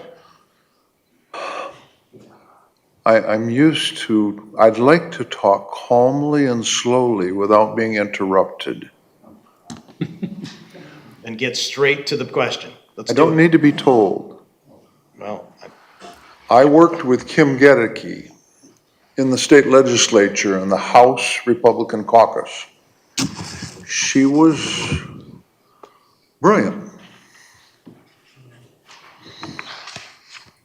My dream team would be Growth Gedeke, but she'd have to devote full-time to this job as a deputy. Kim has knowledge of FOIA. Kim has knowledge of legislature, the new laws that are coming into effect. Kim worked for soon-to-be Judge Charlie Lasada. Kim is a 20-year resident of this community, and I have not talked with her until tonight. I don't think she has have you had a chance, my question, have you had a chance to talk with Sandra Groth or anybody else on this board? You had breakfast apparently with Clinton. I admire that. And me, Have you had a And chance Shevitz. to, I've talked to You and Clinton did it together? Shevitz. and Robert? yeah, well, part of it. part of it, okay. Okay, have you talked with Sandra Groth? I've not. No. I would like you to get to know her. I have to disclose, I worked with her. In my world of values, she was a lot of fun to work with. She was so brilliant. That's the second time I've used that word. But if you look at her resume, you can see a connection to the clerk's office in that legislation and subject matter, the state legislature has just imposed so many regulations on the clerk's office. We're going to need a lot more part-time employees in the clerk's office because of all these requirements, because of early voting, because of absentee voting. I guess I can sum it up. I'm not going to ask Kim any more questions because she knows how I feel about her publicly and personally. She has trust, she has integrity, and she has credibility. And we should be proud that she's a member of our community. I have nothing more. Thank you. Any more questions? Thank you. Jessica, say it again. Yeah, I can see. All right, John, you go first. Oh, wow. Well, if you're not ready, we'll let somebody else. Well, no, if you'll allow me. We have a lot of alumni in this community from Eastern Michigan University. I'm one of them. I gave the commencement address there in 2006.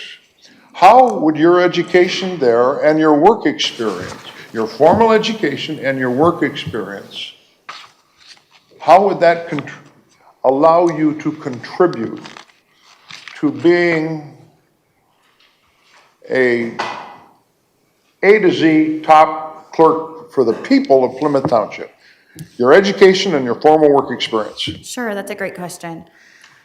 So my degree was in public relations, and so I think that has created a foundation for my entire career, because I think it really has been about clear communication and building trust with people. And so that in itself, I think, combined with the over 20 years I have in the financial services industry in various... With all of these people. Sure.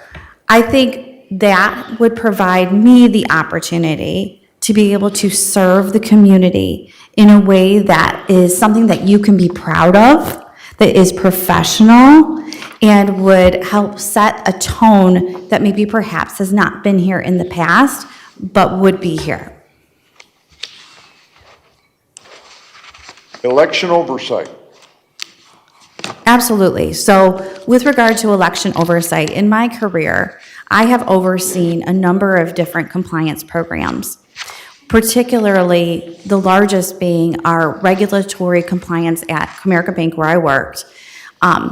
With that role, I had to oversee to make sure that we were in compliance with government regulations and laws, whether it be privacy, all the way up to harassment training, a number of different things.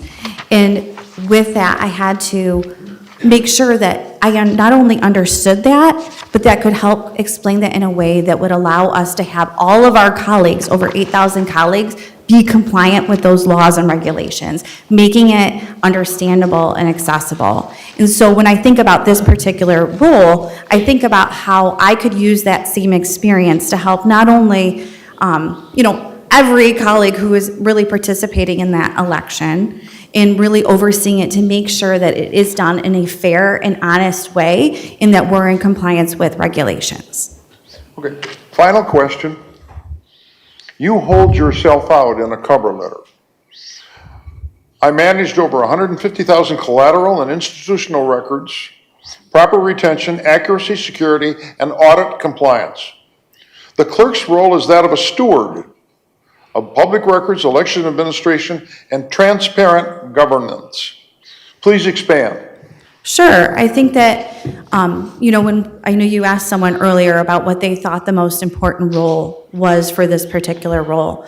And I think that, while the election is absolutely pressing, that is something that is coming, it's a very near, activity that will be taking place. For me, this is bigger than that. And I say that because when I look at, you drew on specifically my experience of that collateral vault that I used to manage, it's maintaining that trust of the public, that whether it's just the short-term election that we have coming or the day-to-day activities, that it's something that I could be trusted to be able to manage on a daily basis, and people could have confidence that it was done effectively and efficiently, as well as in compliance with laws. Okay, the colleague sitting next to me knows this community because she's lived here and worked here. Have you spoken to her?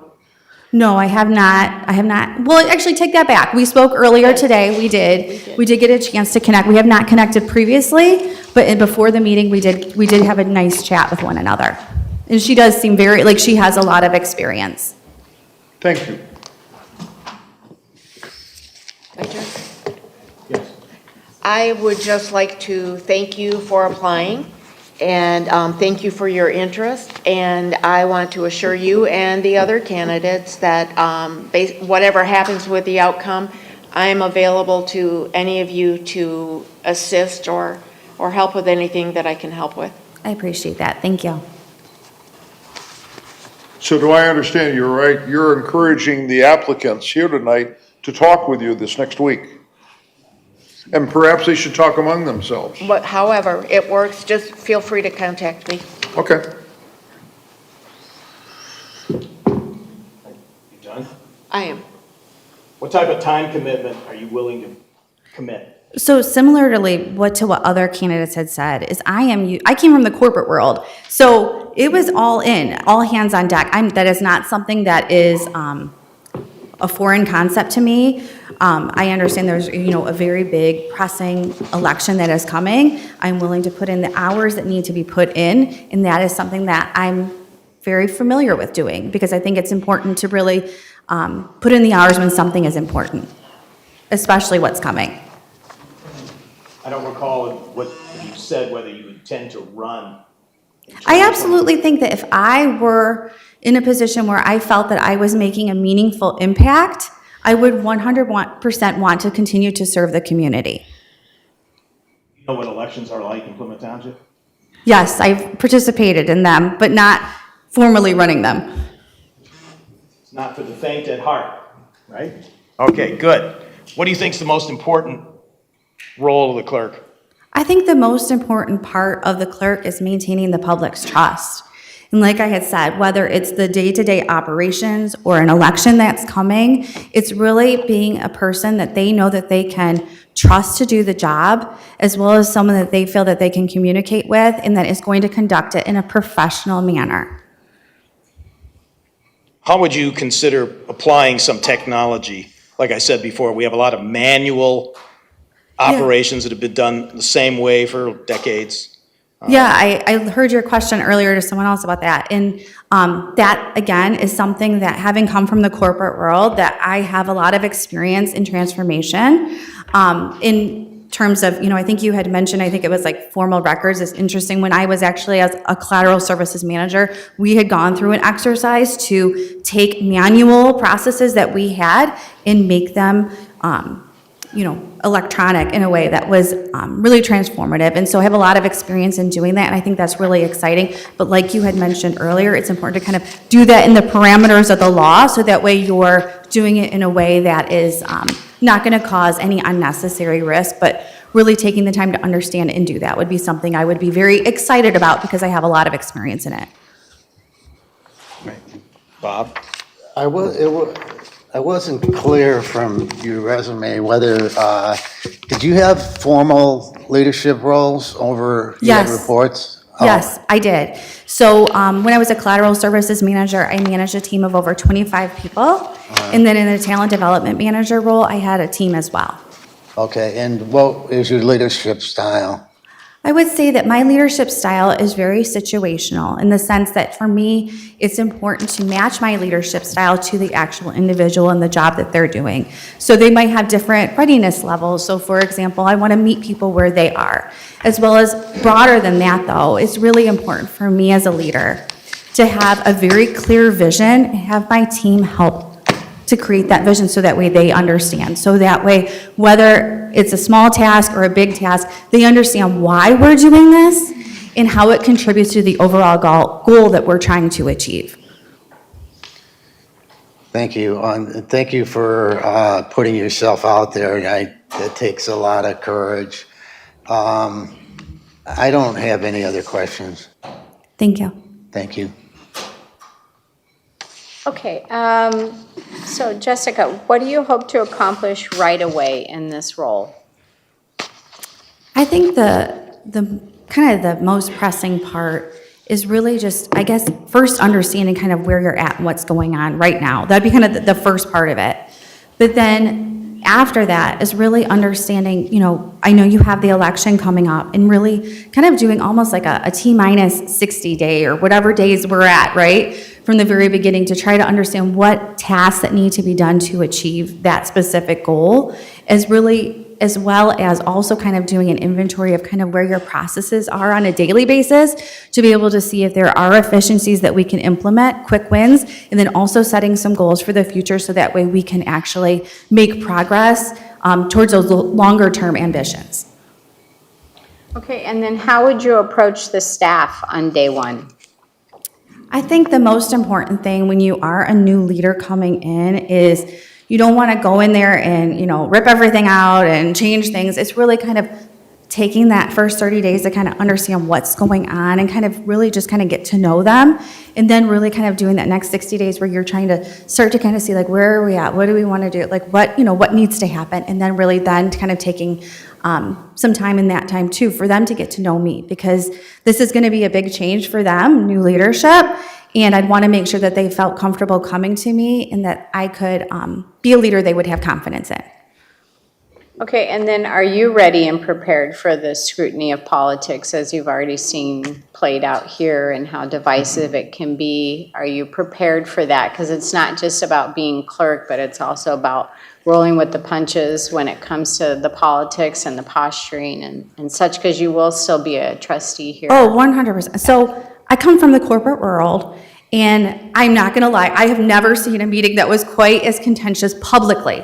Maybe that was, a little bit news for me, but I want to temper that by saying that I do come from the corporate world where things are said and things happen, and you work with, maybe different personalities, difficult personalities, but maybe it is maybe not quite as like publicly aired in a meeting that I would have thought it would be.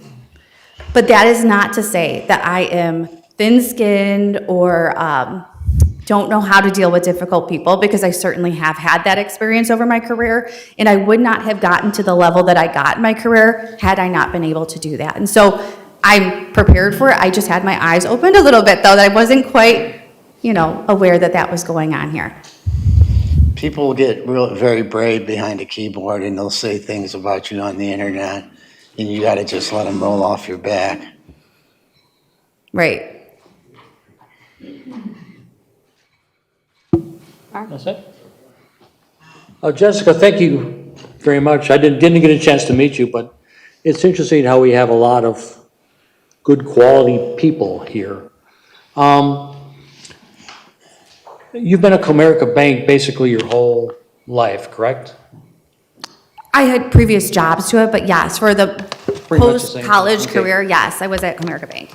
And I know that at Comerica Bank, they've officially merged from Yes. Comerica Bank. And are you concerned, as well as a lot of other people, that people that in Detroit will lose their jobs? It's not a concern. It's already Not a starting concern. to happen, has Okay. happened. It That's happened, good. in full transparency, it happened to me along with thousands of others that might not make the news. Yep. But if anything, I think that that has given many of us who were there, like you said, for many years, an opportunity to write a next chapter for what that looks like. And for me, that next chapter, I'm hoping would be to serve my community in a way that I could use all the skills that I've built over my career to do so. I'm all set, thank you. Any more questions from the board? No? All right. Well, now we get to the fun part. So these are great candidates. This is a little unusual compared with what the corporate structure is. In public, you're going to deliberate, we are going to deliberate on who we think is a consensus candidate. And how we do that is a little bit up in the air, so we can, somebody can say, we can go down the list and see how many people vote for that person. We're not supposed to vote tonight. No, this is a Would love for us to consensus. vote tonight. This is not a binding vote, it's a consensus intent vote. Because we haven't taken the resignation yet, and so we're gonna, on May 12th, John, we did this exactly the case when these two gentlemen traded spots. All right, this is the way it was done, and it worked. Are we sure we can't come to a consensus tonight and Well, just when, move things forward just for the, right, it's not on the got so many agenda deadlines. it's not on the agenda to take the resignation. well, we can just make a motion to accept I'm it. not going to, well, we're not, because we have to pay bills tomorrow. Yeah. And if you accept the resignation tonight, tomorrow morning, we cannot pay the bills and the payroll for the next coming days. Right. Can't do it. So even if they're sworn in, We wouldn't do that tonight. No, we've got to be able to pull the trigger tomorrow on paying vendors. and then next week also. So I do not want to put us into a financial box. So what do you want to do? Well, let's going to discuss, who do you want, let's go through it, all right? If you don't want to go forward, how many people, I'll do it. Wait, Go ahead. okay. I was led by you, I thought we were not voting tonight. Okay, Kim Gedeke witnessed me vote 9,000 times Yeah, in John. 6 years on women's rights, on the environment, on schools, Okay. and everything. I think with just having met the people tonight, I'm thrilled to hear that there were some breakfasts. I think that's great. I also think we need to pause. The Sandra Growth has been under an extreme amount of stress with the death of her mother, and I think we should let this percolate a little bit. Has each candidate had a chance to talk with you alone, one-on-one in your office? The answer to that is no. Correct. And I think that that should be something that should be accomplished this next week. We I can am do that, very but- willing to do a but for tonight- seriatim motion next Tuesday night, whereby we accept the resignation of Jerry Vorva and stop paying him, and we appoint someone with a majority vote. Now, please understand, I come at this, I'm proud of being a lawyer for 47 years, and I got a 57-year-old lawyer sitting next to me. It is clear that if there is immovable deadlock, in the law, the bills are gonna get paid. So the supervisor has a duty, in my opinion. This is my opinion only. The supervisor has a duty to appoint someone not later than next Tuesday night, May 12th. And that is if there is an immovable deadlock. But I think we should people have just become acquainted with some of these. And as I said, I'm a little more upbeat tonight about the incredible quality of candidates. I did not know that my colleagues up here had had breakfast with them. I really admire that. I thank you for that. So, Because, John, it's not true that I can appoint someone to handle the bills. They have to be appointed by the board, and there's a question mark because we don't have a disability resignation.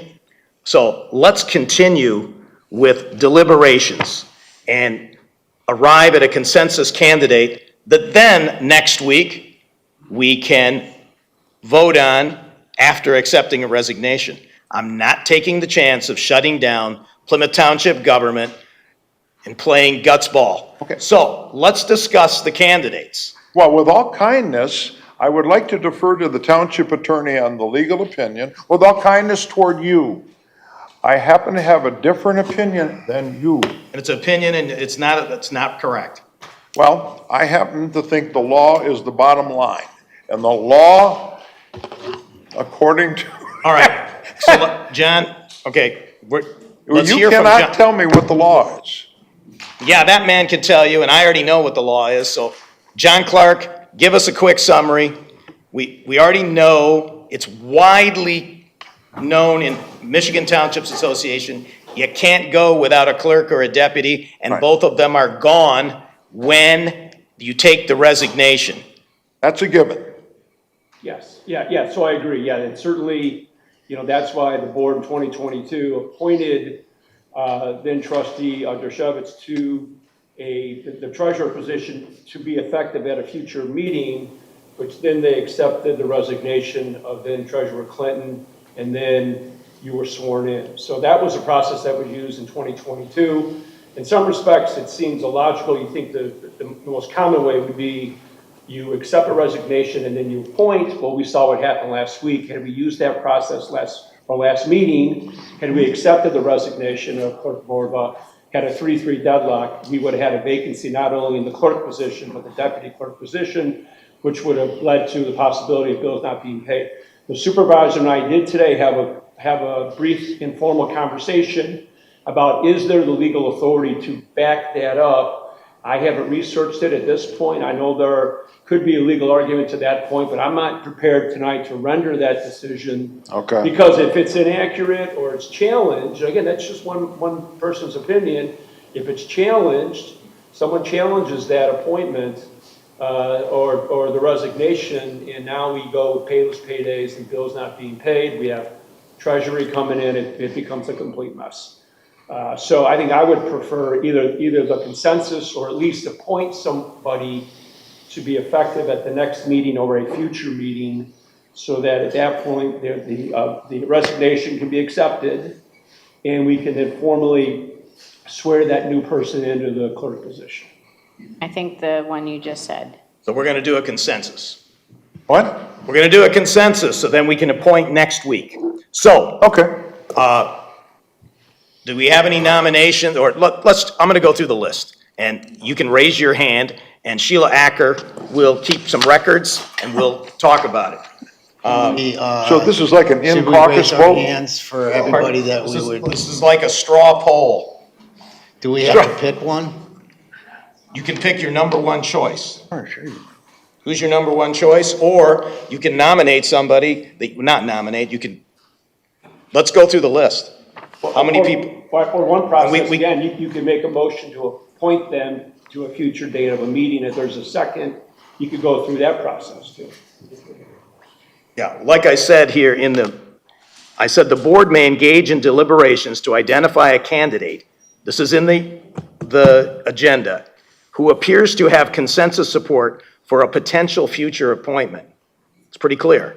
The appointment of the new clerk and the acceptance of the present clerk's resignation may take place during the regular board meeting on May 12th. Applicants may withdraw from the process at any time. We already had one. So, people need to express who their first choice is, and then we can keep going at it until we get to a consensus. So I wish to express my support for Sandra Groth. Right? How precatory can you get? All right. How many first Precatory choice? is a word that is like wishful thinking. Right. So how many first choice votes do we have for Sandy Groth?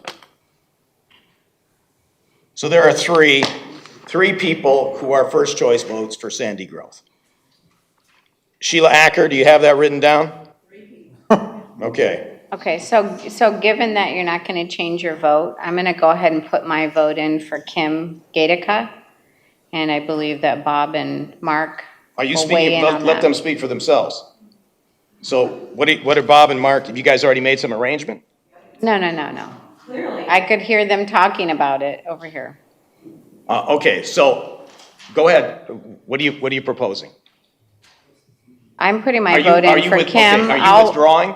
I'm not withdrawing, I'm saying that my next vote will be for Kim, because we're tied here. Next, well, no. Well, I Right think here. my, We I gotta think my vote for recommendation another would be, person. Is it going to be, we got three people. Is somebody going to, let's say Jen Buckley, how many people have her as a first choice vote? Let's go ahead, raise your hands. Well, I want to talk about that though, because. Okay, talk about it, deliberation. We're deadlocked, and Well, let's We're in deadlock confirm that we're again. still deadlocked, not from last week. Let's Right. confirm we're still deadlocked. Okay, so still deadlock. So Okay. now you gotta go to the next one. Right, exactly. So we got three, and Sheila Acker, we have 3 votes, first choice votes for Jennifer Buckley. All right, so now, we can go, somebody else can, I'll read it off, okay. First choice vote for, or I guess in this case it'd be, for some people, second, is Brenton Baker. Well, now, let me understand something.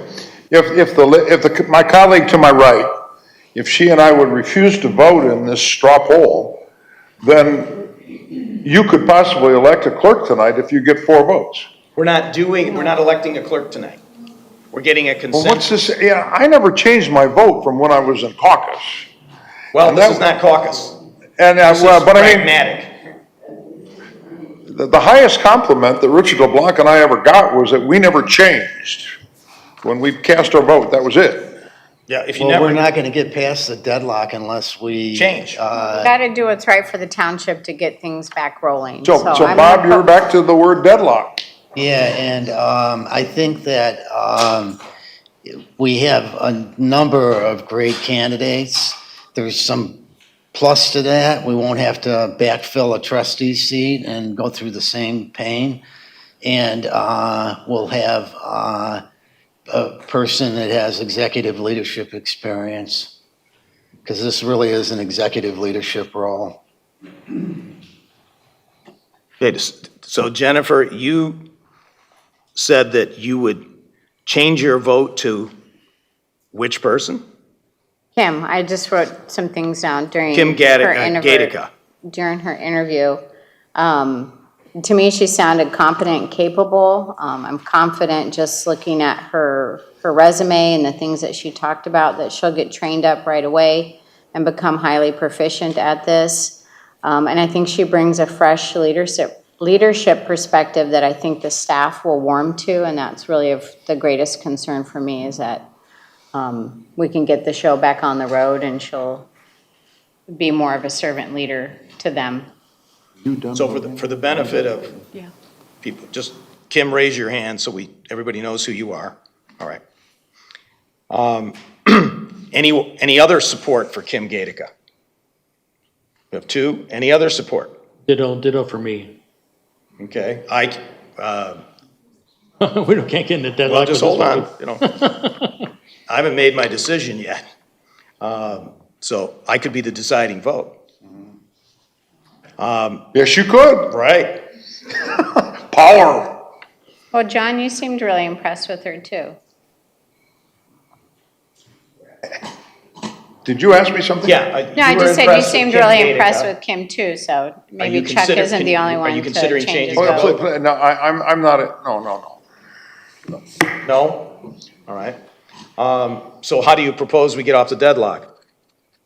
Unless I change my vote, right? So, I have read what Sheila Akron, I've got to call her out, researched, what Bill Ikes has researched, what 3 other lawyers have researched. and what is that?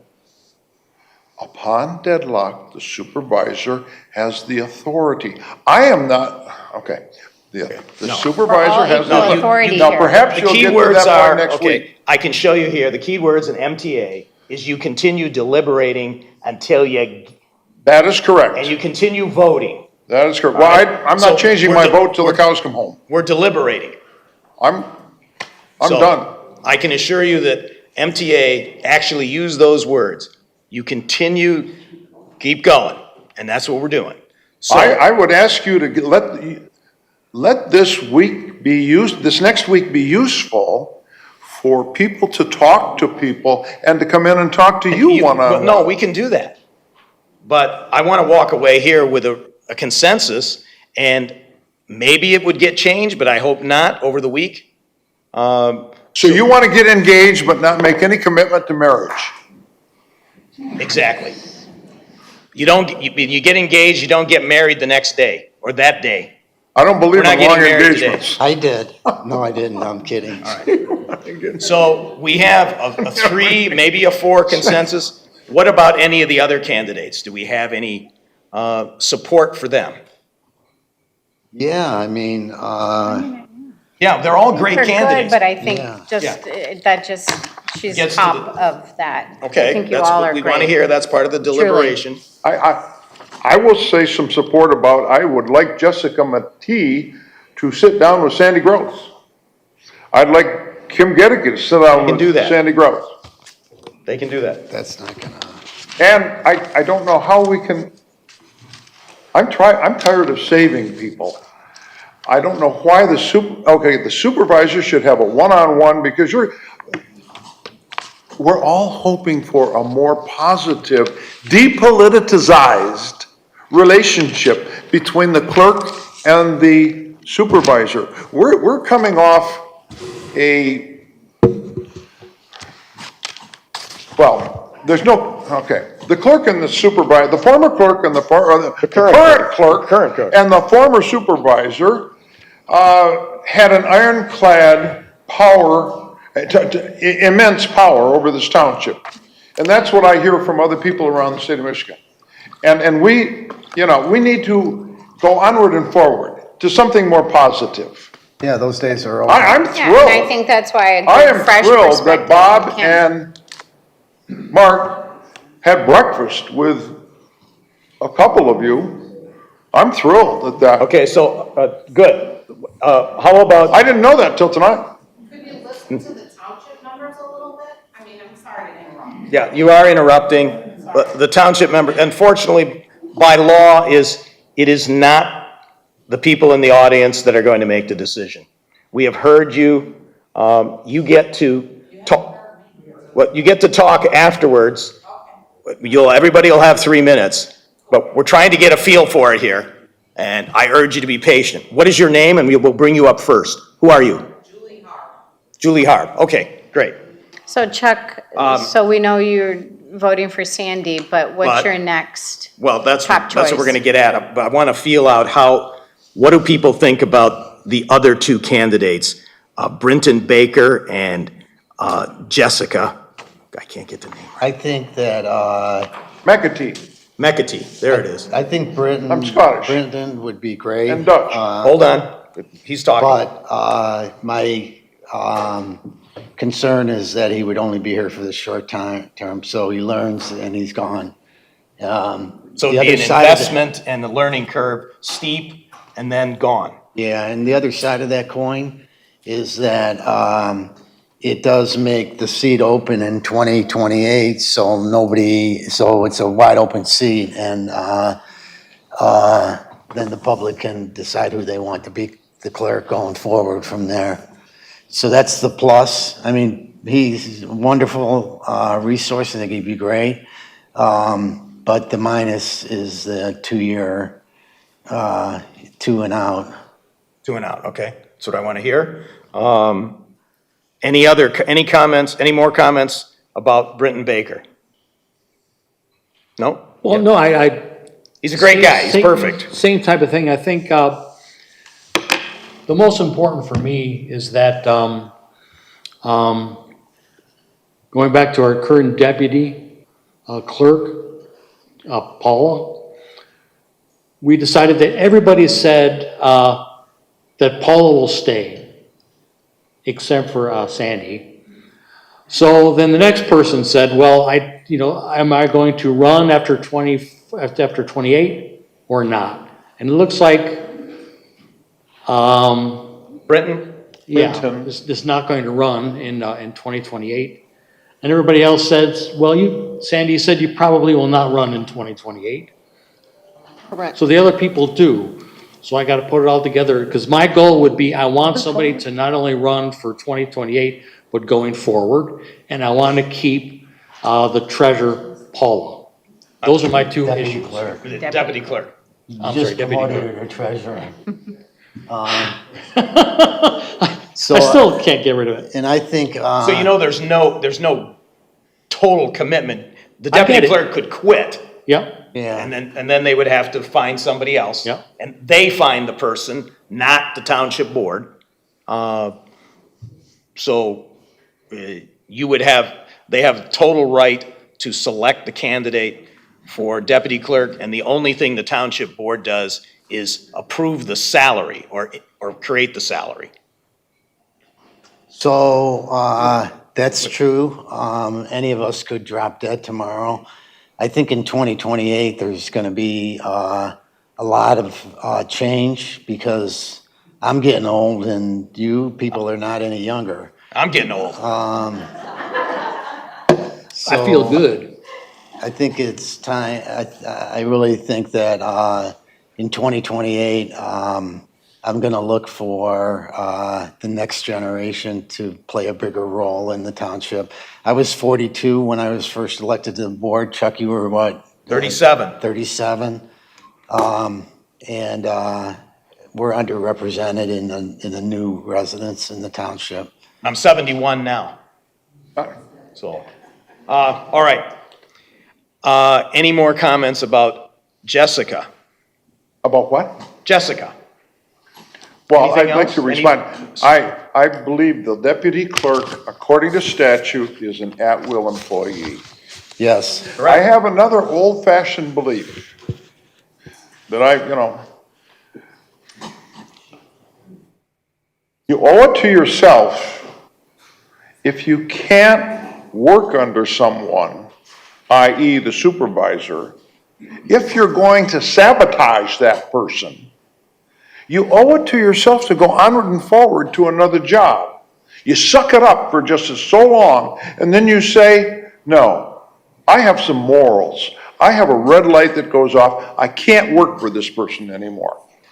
Now, I do not see Paula Jefferson working beyond either August or November 4th. That's my humble opinion. It would be a great help if she stayed at least that long. Absolutely, yes. I love for her to say. And I have had nothing but positive working relations with her. And Denisa, and you got a personality plus lady at the front named Ashley. I mean, you need a clerk and a deputy that work together. And I do want to let the applicants know, you're going to be thrown into a full-time job. ASAP. 6 weeks early voting, 6 weeks absentees, and the people of this township want 3 things: service, service, and more service. And early voting is now conducted in this building. But we're going to do everything we can to help whoever becomes the clerk be successful. We don't want people to fail. No. So we're going to do everything we can. And it's my understanding that you have tentatively reached a commitment from Paula Jefferson that she would stay on until August 4 at least. It's very tentative. I don't know. I'm sure she's concerned about her future, and normal people want to protect their meal ticket, so I'm sure she's looking around. So we need to be moving and reassuring her. I'll say it another way. I think she owes it to the people as well as we to her. I think she owes it to the people. It would be very unfortunate if somebody just dropped. Yeah, I hope she thinks that way, but you always have to be, things can happen, and so I'm hoping that it works out that way. But tonight, so what it does, it sits with me to change my support for Sandy growth, and I'm reluctant to do that, but John, I said I was reluctant. To do what? To change my support for Sandy growth. Oh, okay. Because she can do the job, but we have to make an agreement, and we cannot remain deadlocked. We need to continue to operate the township, which is not, it's not a billion-dollar corporation, but it needs to operate. Okay, but would you kindly please accept the opinion of the gentleman to your right, who you've served with for over 30 years, that we are deadlocked, period? Well, I can change that tonight. Yes. So I can change, quiet, okay, we can't stay deadlocked forever. If we do, and it goes to an election, we have no deputy clerk to run the election or to pay bills. We would then have to seek, if we get the right legal opinion, we would have to appoint someone to handle operations of check approval or warrants and running elections. It would be very, very risky and stressful for the employees and potentially bring very unfavorable wrath and press upon Plymouth Township to be appearing to be completely out of control in a community that has such a stellar reputation for decades of being a great place to live. I have a real gut-wrenching decision here to make, and I'm concerned that the first priority is the township and the people who live here. And I know many people here will say, you need to stick with Sandy Growth, I want to do that, but I'm torn. So I'm going to contemplate here a little bit longer. Anybody else have any more comments? Are you aware that two different groups, one led by Patty Posios and one led by Susan Bondi, have asked for a meeting at the library on May 11th at 4:30 in the afternoon and open to the citizens? No, I'm not aware of it. So, You're not aware? no. Well, then maybe we can let, as John Clark likes to say, let's let that play out.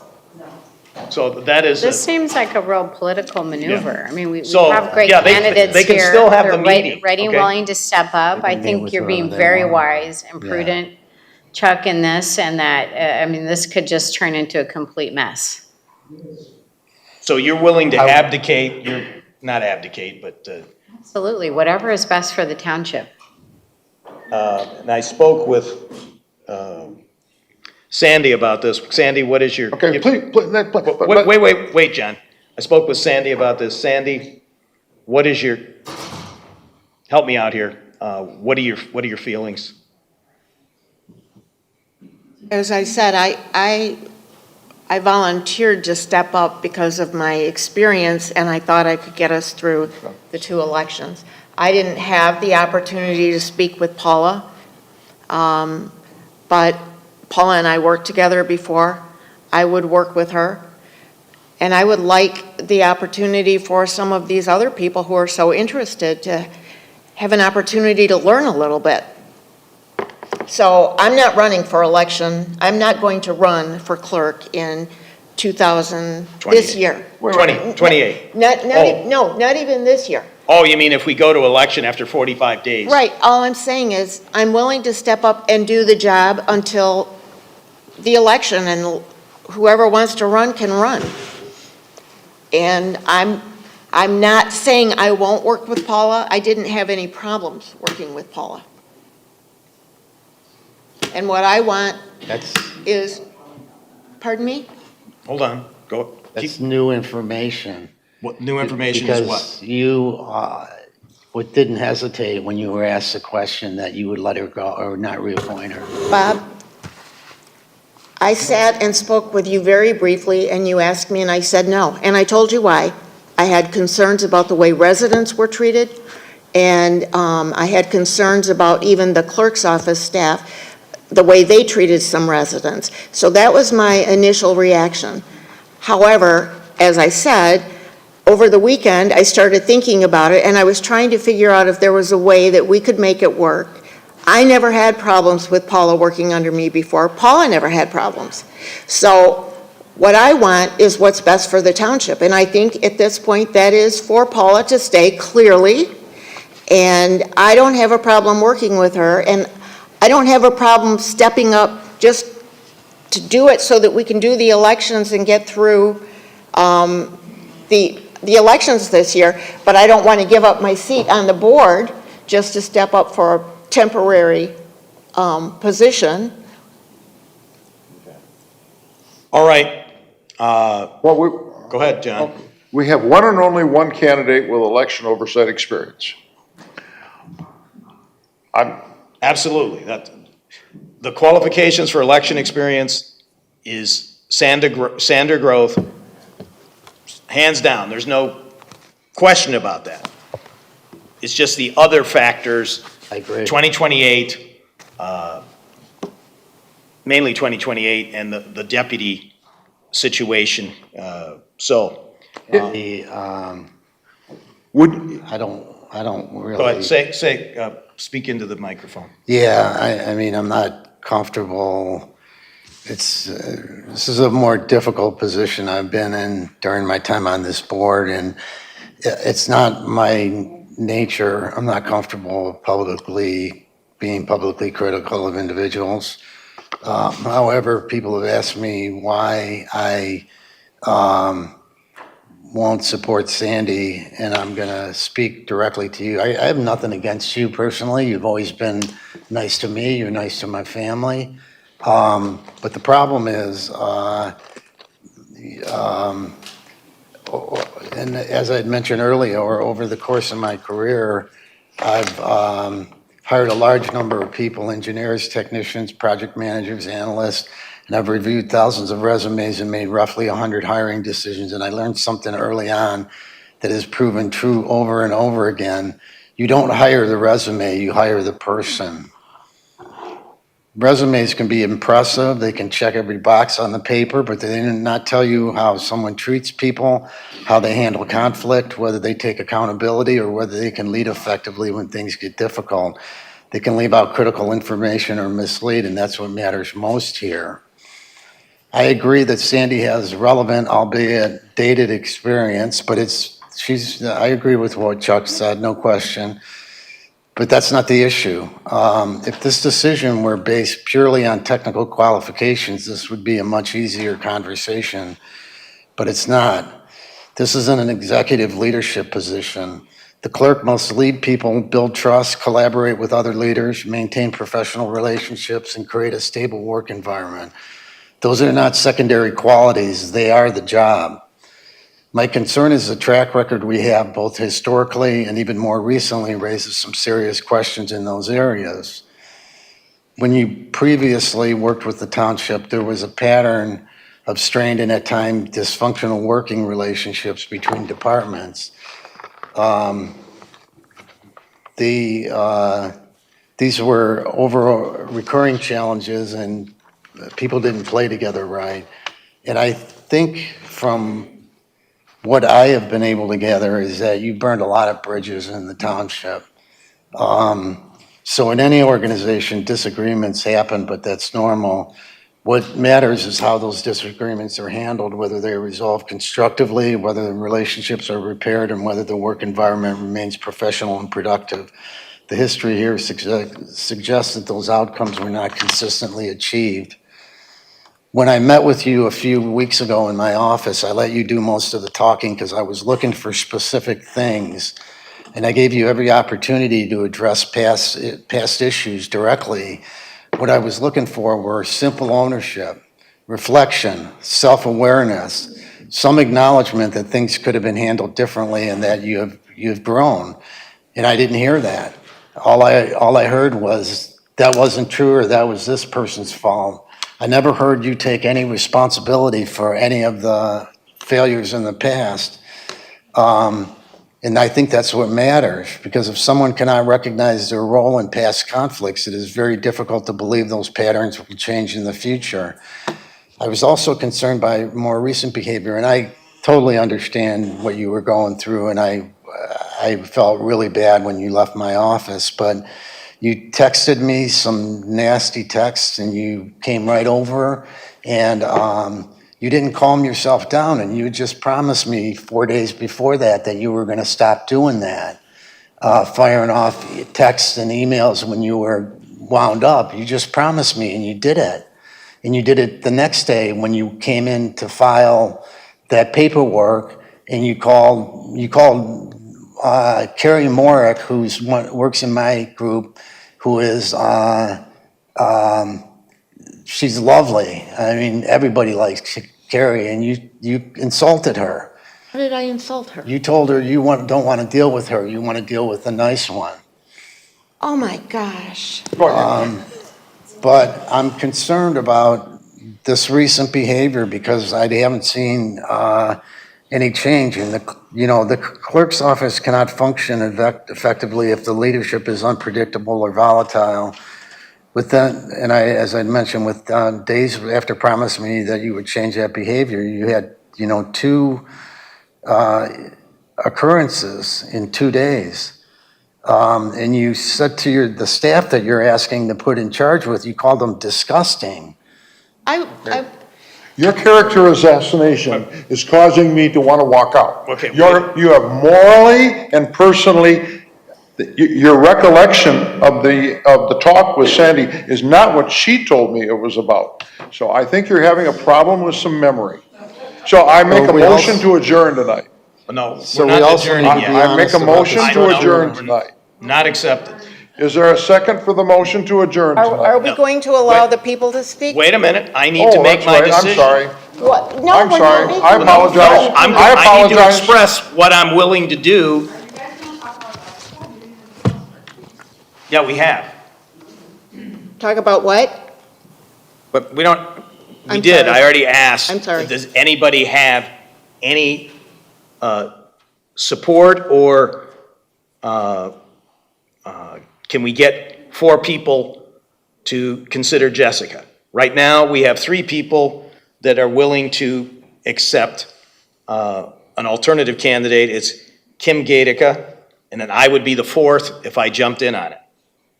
So that would be one way to solve the problem if I agreed to support Kim Gatica. I don't even think that's fair to the candidates. Why not? This is what we do. I mean, it's part of, we need to have a consensus before May 12th, and it's tonight. So, any other thoughts before I give my decision? Yeah, true Republicans make decisions based on merit. But we can't get to a consensus. So of course on- you'll compromise, you always do. Yeah, that's Well, part of, you that's part misled of me diplomacy. you misled me that we were not going to vote tonight. No, it's in writing. It's You- in writing. You misled me that we were not. No, it's not true, John. Okay, Read it fine. here on the page. It says. Okay, I mean, this Okay, is a read it power on- trip. No, it isn't. Page 2 of 32. It says, "The board may engage in deliberations to identify a candidate who appears to have consensus support for a potential future appointment. Okay, The appointment of the new clerk and acceptance of the present clerk's resignation may take place during the regular board meeting on May 12th." How more clear can that be? I agree. I don't mislead So let's- anybody. So let's defer to the township attorney. No, he to doesn't come make the to our- decision. There you Go go ahead. again, with the township attorney to come back with an opinion. He has a stable of lawyers, STABLE, of lawyers in his office to come back with an opinion on what I have suggested, that, Okay, I'm going to put my support with Kim Gatica. So, then we're going to, the next week, we'll have to make a decision. So now it's. so this is the straw poll. Yeah, this is straw poll. It's not binding. And I want to thank Treasurer Dorshevitz, because he has acknowledged he's a lame duck boat. So, what? all right, now we can hear A from, lame duck boat. No. In other words, you're not running again. You plan to. I never. hold on I a never second. said We have Okay. 3 minutes for everybody What the hell is to wrong? talk if you want. Come forward. Just say your name. My name is Julie Harb, used to be Washburn. I've lived in the township 55 years. I lived in the city of Plymouth for my first 4 years. So, Did you say HARB? H-A-R-B, Okay. B as in boy. First of all, I was a little put off that the board didn't want to hear from the constituents of the township prior to even deciding, but that's okay. Having listened to all this, I had a whole bunch to say, and it really doesn't matter anymore, because you said it doesn't matter. But I just want to let everyone know, and especially you guys, you use the example of running in 2028.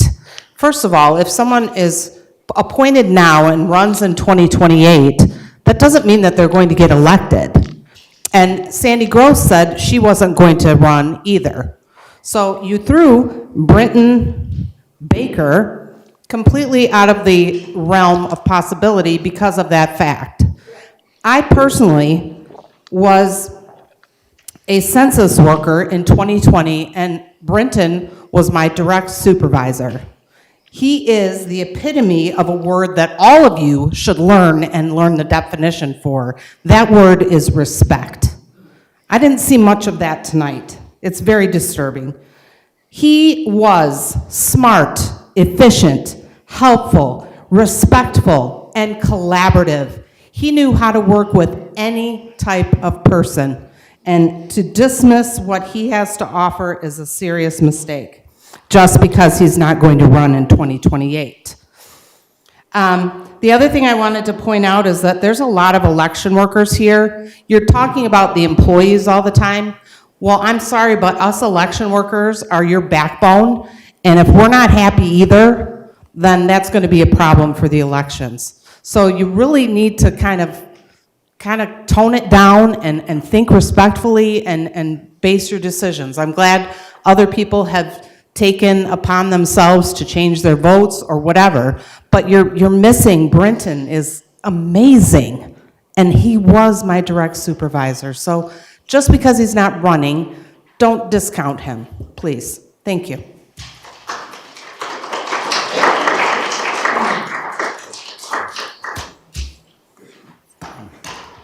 I'm Dwayne Zantoff. I'm kind of stupid. I've been coming here for 21 years. We can't hear you. Okay. Swallow it. I'm kind of stupid. I've been coming here 21 years. I probably should have ran for office years ago, but I'm too old now. I'm 81. Whoever becomes the clerk, we have some corruption in that office. I was charged with a crime that I did not do. And one of the election workers, they're talking about still keeping this person here. And that person needs to go. It cost me over $3,000 to clear my name, and I did nothing wrong. I was sitting on this machine right back here. And another thing, this is kind of embarrassing. I had a prostate problem. I told Jerry Vorva about it. He went in to get himself examined. He found out he had serious cancer. Sandy stepped up and did the job. He didn't know anything. She stood up and did everything. He didn't know it. He laid on the couch in there, in the back room. I'm forgetting things, but I got something to read here. This is from Michael Scapone. Hello, my name is Michael Scapone. I wish this letter to be added to the citizen comments for the May 6th meeting. It is my hope that the board will appoint Sandy Gross to the clerk's position. I've worked with her in the past on elections, and she is above reproach and a stickler to the law, not to mention years of experience. I do not know Jennifer Buckley other than some posting on social media. I'm sure she eventually would make a good clerk, but we have many important elections coming up very soon, and this isn't time for a job training. We need someone who can jump in now and hit the ground running. As for the situation with the deputy clerk, I'm sure Paul is an excellent one, but didn't all the other positions, treasurers, et cetera, get to appoint their own deputies? Whoever is appointed should be allowed that same latitude. And one other thing. There's people on the other end of this board that were bought by Kurt Heisey and Jerry Vorva. Jennifer Buckley got over $6,000 from Heisey and Vorva for her election. And I have it in writing. Thank you. So your final recommendation for clerk? Pardon? Your final recommendation for clerk? For Sandy. Sandy Grove, thank you.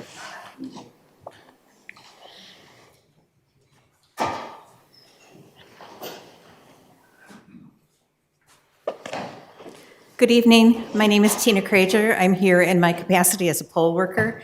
I've worked as a poll inspector in Plymouth Township since 2020. Our elections require 100 election workers. Everyone in this room here is here because we care about elections and making sure they are free and fair.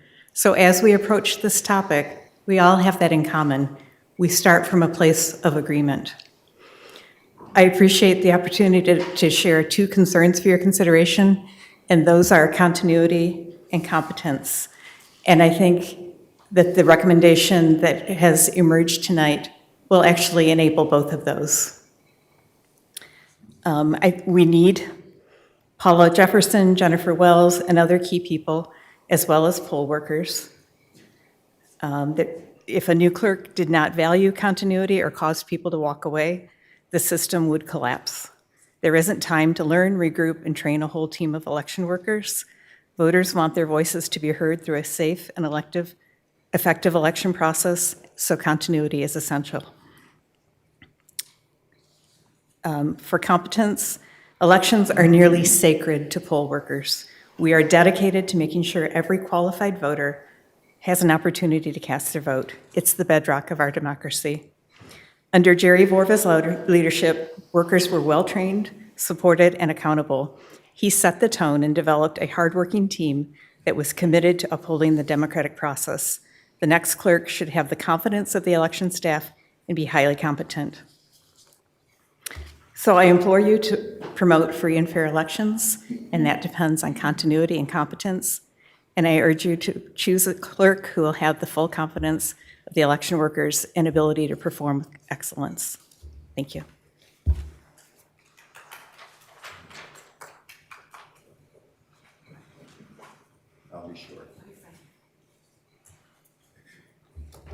Good evening, Howard Hemrick, 10306 Normandy Drive.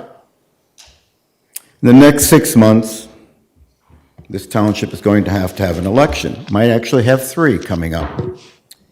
We know the responsibilities of the township clerk, and in 6 months, to bring someone who has little or no experience in a position like that is an example of not knowing what you don't know.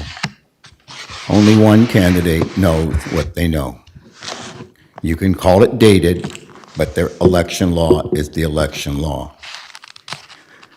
The last board meeting, there was a lot of concern, and I've seen it again, about a deputy clerk. And today we heard maybe the deputy clerk doesn't want to stick around. Maybe the deputy clerk found something better. Maybe the deputy clerk will run for office. But we're hanging our hat on the fact the deputy clerk shall be part of our election team. Without her presence, an unskilled, untrained individual will not be able to run an election. So what are you going to do, folks? Have another election? Or are we going to contest an election? When low information or no information voters put a person in office, the only option the educated electors can do is to mount a recall. But when informed board members elect a person who lacks skills for a position that is only informed electors can understand, it is a recall of those imprudent members who voted for the person that was not capable of handling the situation. The prudent rule for persons says, a prudent person has the ability to govern, to discipline oneself by use of reason, to plan ahead using discernment, and the ability to prepare. I'm not sure how much preparation goes on in some of these meetings, because it seems like we do most of it here in front of an audience. A prudent person wouldn't jump in front of a moving train or jump into 2 elections and possibly 3 with little or no background to draw upon. I recommend that you exercise prudence as board members and act in the best interest of this community. Thank you for your time.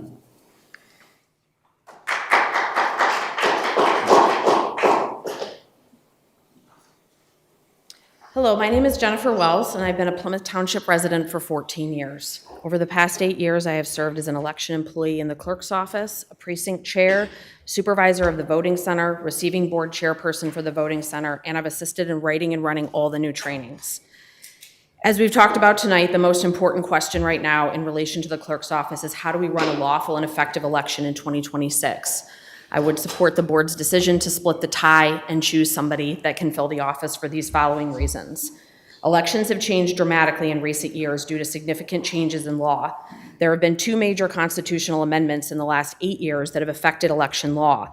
We've added early voting, same-day registration, new EMS, ballot on demand, new trainings, a live poll book, new tabulators, and the consolidation of precincts, among other changes. And it's short-sighted to imply that the clerk's personal experience in a role is the only relevant point of discussion. Elections are a highly collaborative process. The knowledge of how to run current elections rests with the current staff and volunteers, not with the candidates. The clerk does not and cannot run elections alone. Lawful, error-free elections require a highly collaborative clerk who is willing to foster teamwork. Obviously, as we've heard tonight, the candidates themselves are not going to be able to personally train the 120 volunteers that need to be trained before August, because none of them have worked in current elections. You cannot train someone on equipment, programs, and processes that you yourself have not used. Because of this, retaining as many of the current staff and volunteers as possible is the most critical decision. All election workers take a daily oath to protect the Constitution of the United States and the Constitution of this state. This oath is not a pledge of loyalty to an individual. It's an act of service to our community. And to imply that the 120 Plymouth Township residents who volunteer as election workers have not fulfilled their oaths over these past 8 years is a lie and a travesty. Nobody filed false police reports or weaponized the clerk's office. To toss aside the staff who work late into the night and dozens of days in a row as if they are easily replaceable with an election looming is a plan that will yield a disastrous election cycle. The clerk's office is not a prize to be won, and it's not owned by any individual, and it's not owed to any individual. It is an office of service to this community that should be occupied by someone who can manage a team, cut the unnecessary drama, set aside their personal aspirations or political affiliation, and espouse an attitude of service and collaboration with and to the residents. I would implore the board to assess the best clerk candidate based on the retention of the current institutional knowledge that rests with staff and volunteers in order to avoid a catastrophic election cycle. I would also implore the board moving forward to publicly denounce disparaging remarks regarding current employees of elections. Thank you.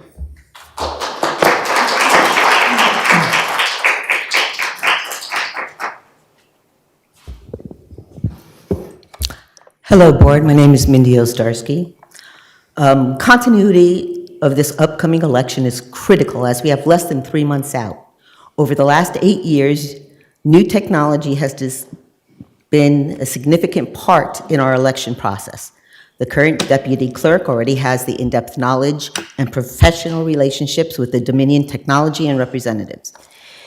In my 8 years as a township poll worker, I can attest to the current deputy clerk has professionally conducted the elections, met and overcame challenges, and supervised the completion of all state requirements in a timely manner.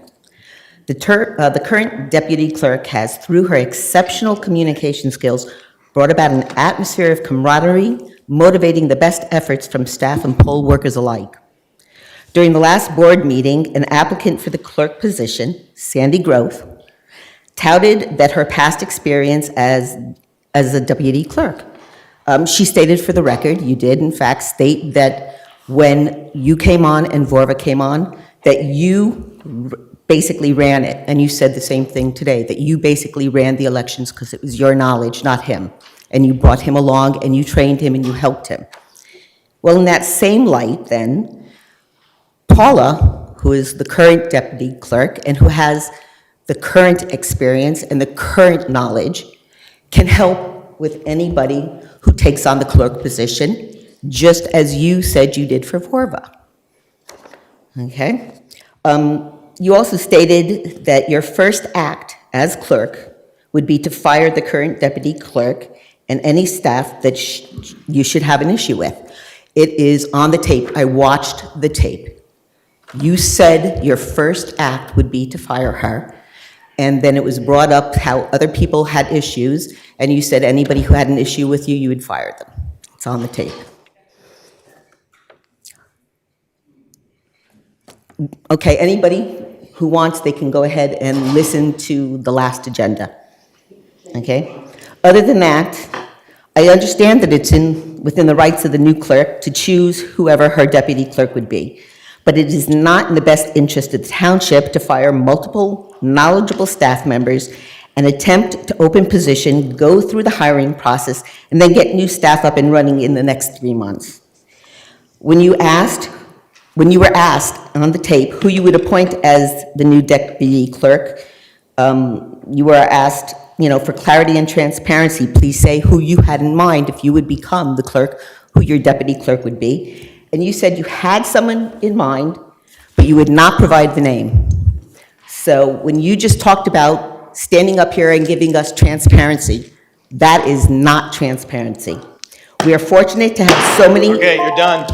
Awesome.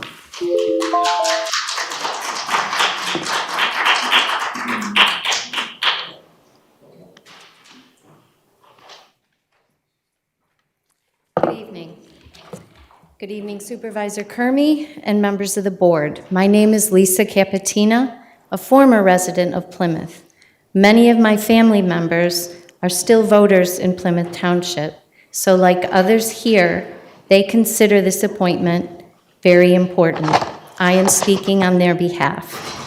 After your last meeting, I was very concerned about what I heard from some members regarding qualifications required and, more importantly, not required to fill this role. For the record, I am also an election inspector who served in every voting process from November 2020 until May of 2025, while also serving 2.5 years as an assistant election canvasser. Some of my responsibilities included reviewing electronic poll books, voter rolls, and election day materials to validate vote totals throughout Wayne County.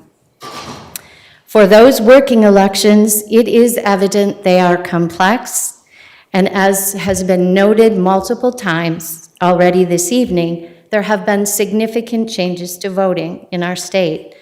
Each voting process requires different equipment, process, and educational training, and an increasing level of technology information. Add precinct consolidations, redistricting, and the continued rule changes imposed by our Secretary of State, and the clerk responsibilities are overwhelming. And that is without their other duties. Before the 2024 election, the Municipal Association of Clerks VP reported nearly 118 townships did not have a candidate running for clerk. According to the Michigan Advance, he said many simply are not able to accommodate the extra workload that these changes require. I heard a seasoned clerk state, "They keep adding so many things, we forget the basics." That is a problem waiting to be exacerbated by an inexperienced candidate. I witnessed personally higher efficiency when both a deputy and a clerk merged their individual competencies. The elections and training in Plymouth City and Westland are notable examples in my experience from working with them. Secondly, my experience confirmed there is a loss of voter confidence in our elections on both sides of the aisle. A clerk's knowledge and integrity are crucial to restoring that confidence. In a functional democracy, the role of election officials cannot be underestimated. You need a candidate who is able to perform on day one. The implementation of the August primary has already begun. I respectfully ask your consideration. Thank you.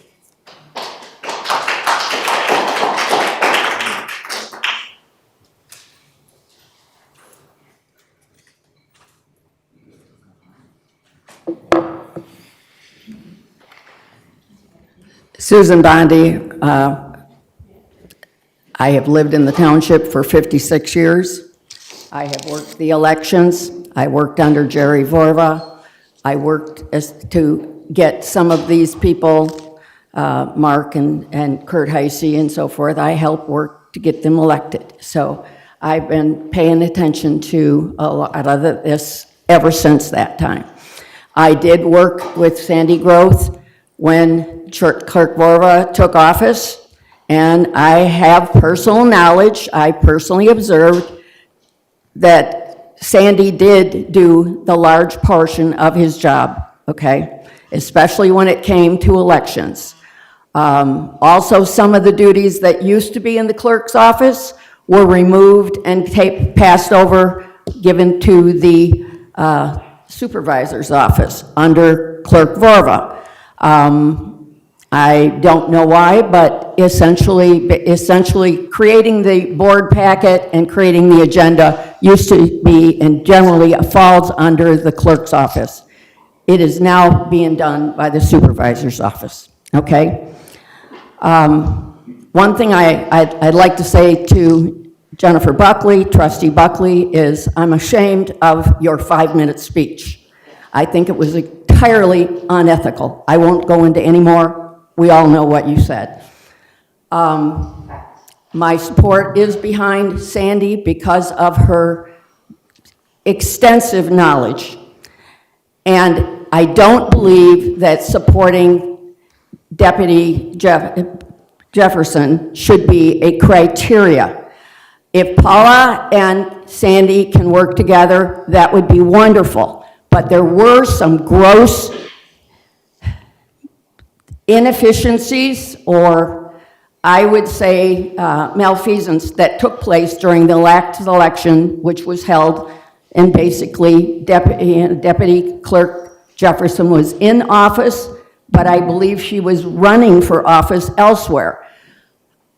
As a result, I don't even want to go into some of the things that were done.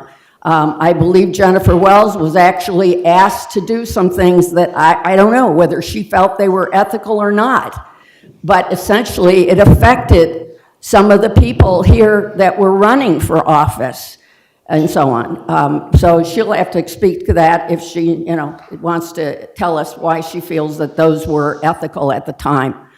But anyone who accepts, and uses Paula as their deputy needs to take a very close look at what is being done in the clerk's office. I worked as an election worker and was not allowed to actually work.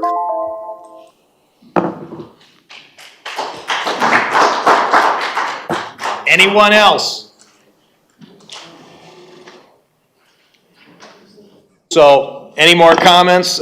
This would, you're still, okay, we have someone. This is really weird. I came here with some prepared comments. Speak loud, right up close, yeah. I came here with some prepared comments that I can't go through because of what's happened tonight. I will start off by saying that I'm very disappointed with some of the things that I've seen. I will tell the folks who are new to the process, thank you very much. I'm generally pleased that you're joining what's going on in the community. One thing you guys need to know is that right now our level of expertise is being presented as like this. It's not. It's kind of like this. It makes experience that you can apply immediately through like November important. That being said, having younger folks who are interested in this is really cool. It's something that needs to be done. The township needs to clean up its act. On April 9th, a Detroit News reporter accidentally exposed Kurt Heisey, I believe, as the Plymouth Township watchdog. He essentially challenged a couple of our trustees to derail the obvious appointment of Sandy Groth. Right, wrong, or indifferent, one of the points I want to make is that our obligation right now is to get past these two elections. And no one has the experience now to get us through November except for Sandy. After November, hey, all's fair. But you guys really got to stop playing politics and start doing what's right for the community. Because what you've been doing is really shameful, and I'm embarrassed by some of the stuff that goes on in township and some of the stuff that happens to good people in this township. I'm not saying you guys do it, I'm saying you guys suffer because of it. You guys need to knock it off. You need to tell the Plymouth Township watchdog to knock it off because he's being abusive and he's abusing everyone in this damn room. And when I hear reports of people who are in secret rooms reporting on people, that's really bad. And I won't say names, but I know who they are. In any event, Chuck, good luck.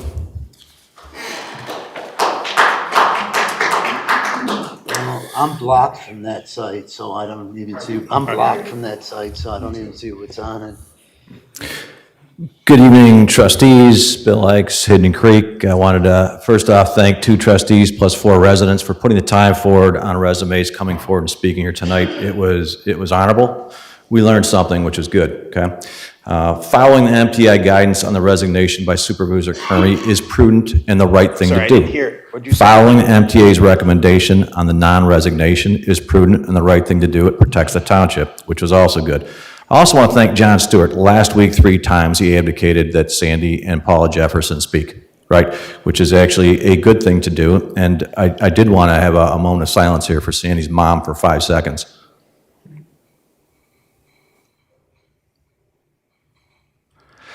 how she did what she did 2 weeks ago here is incredible, okay? It's backbone, it's the strength, it's exactly the type of leadership that this place needs, okay? Someone that does not flinch under pressure and stress.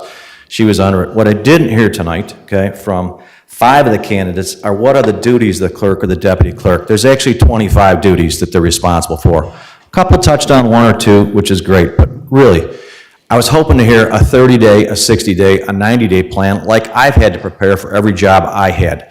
I didn't hear that. We have people that have some knowledge, which could work, but the fact is we've got less than 90 days to get 6 precincts lined up, trained with an AV absentee voting board, okay? That's kind of important because everything goes back to the law and the data shows that 70% of all votes that were conducted back in 2024 in this township were AV. That's extremely important, yet only 1 candidate had the experience of doing the absentee voting board. Now, I know a little bit about that because I've done the benchmarking working with Ann Arbor and Detroit, and I've done the 2024 elections and 2025 in Detroit. I'm one of the few 25% Republicans that will drive down there to help them. I know what they do, I know the best practices, I know how challenging it can be, and how they are trained is extremely important. So for the 3 trustees that really don't have the knowledge or competence, I would strongly want to listen to the one that does, okay? The last week, right, Paul was most important, Mark Clinton, I give you credit, right? You were a hell of a good pitcher, you knew the baseball was 2.94 inches, it has to cross a 17-inch plate from the knees and the letters in college. In kids and in college and pros, it's the waist, okay? Here tonight, you have to touch all 3 bases in order to touch home plate. If you don't, you're out. Those are the rules, that's the law. We have to follow the rules and the law. The path forward, Mark Clinton tonight with Sandy, plus Paula, I give you credit for bringing it up again, and I do think that other candidates should have time to speak with Sandy Groth to come back next week. To have a straw poll here was not the right thing to do. The 3 of you need to back off and get back to step 1. Thank you.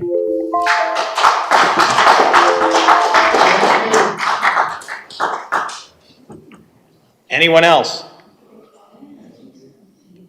Okay. All right. May 12th, we'll see what happens. Do we have any board comments? Anyone else want to make a comment up here? Mark? No, I'm all set. Jen? No, I'm all set for tonight. Bob? No, thank you. Sandy? John Stewart? Yes, please. Apparently, there will be a meeting on Monday at the library at 4:30. Concerned citizens, different groups. I got a text message from the first vice president of New York Life Insurance. She's a 51-year-old woman who lives in Eaton Estates in a $1 million condo alone, and her neighbors are Dick Burton and Don Sonnen. She indicated to me we're throwing words around. Harassing, bullying, and assault. My wife and I have known this person. Her name is Kim Fisher. She strongly supports Sandy Groth for clerk. Finally, tonight, I'm going to Holland to see my grandkids in the tulip time, and you know what? Holland has a lesser population than the city and township of Plymouth, and the Tulip Festival in 10 days nets $52 million impact to the local economy. Why aren't we doing something like that here? Our culture is music, and I'm so grateful for Sam Plymell and what's going to happen in Kellogg Park.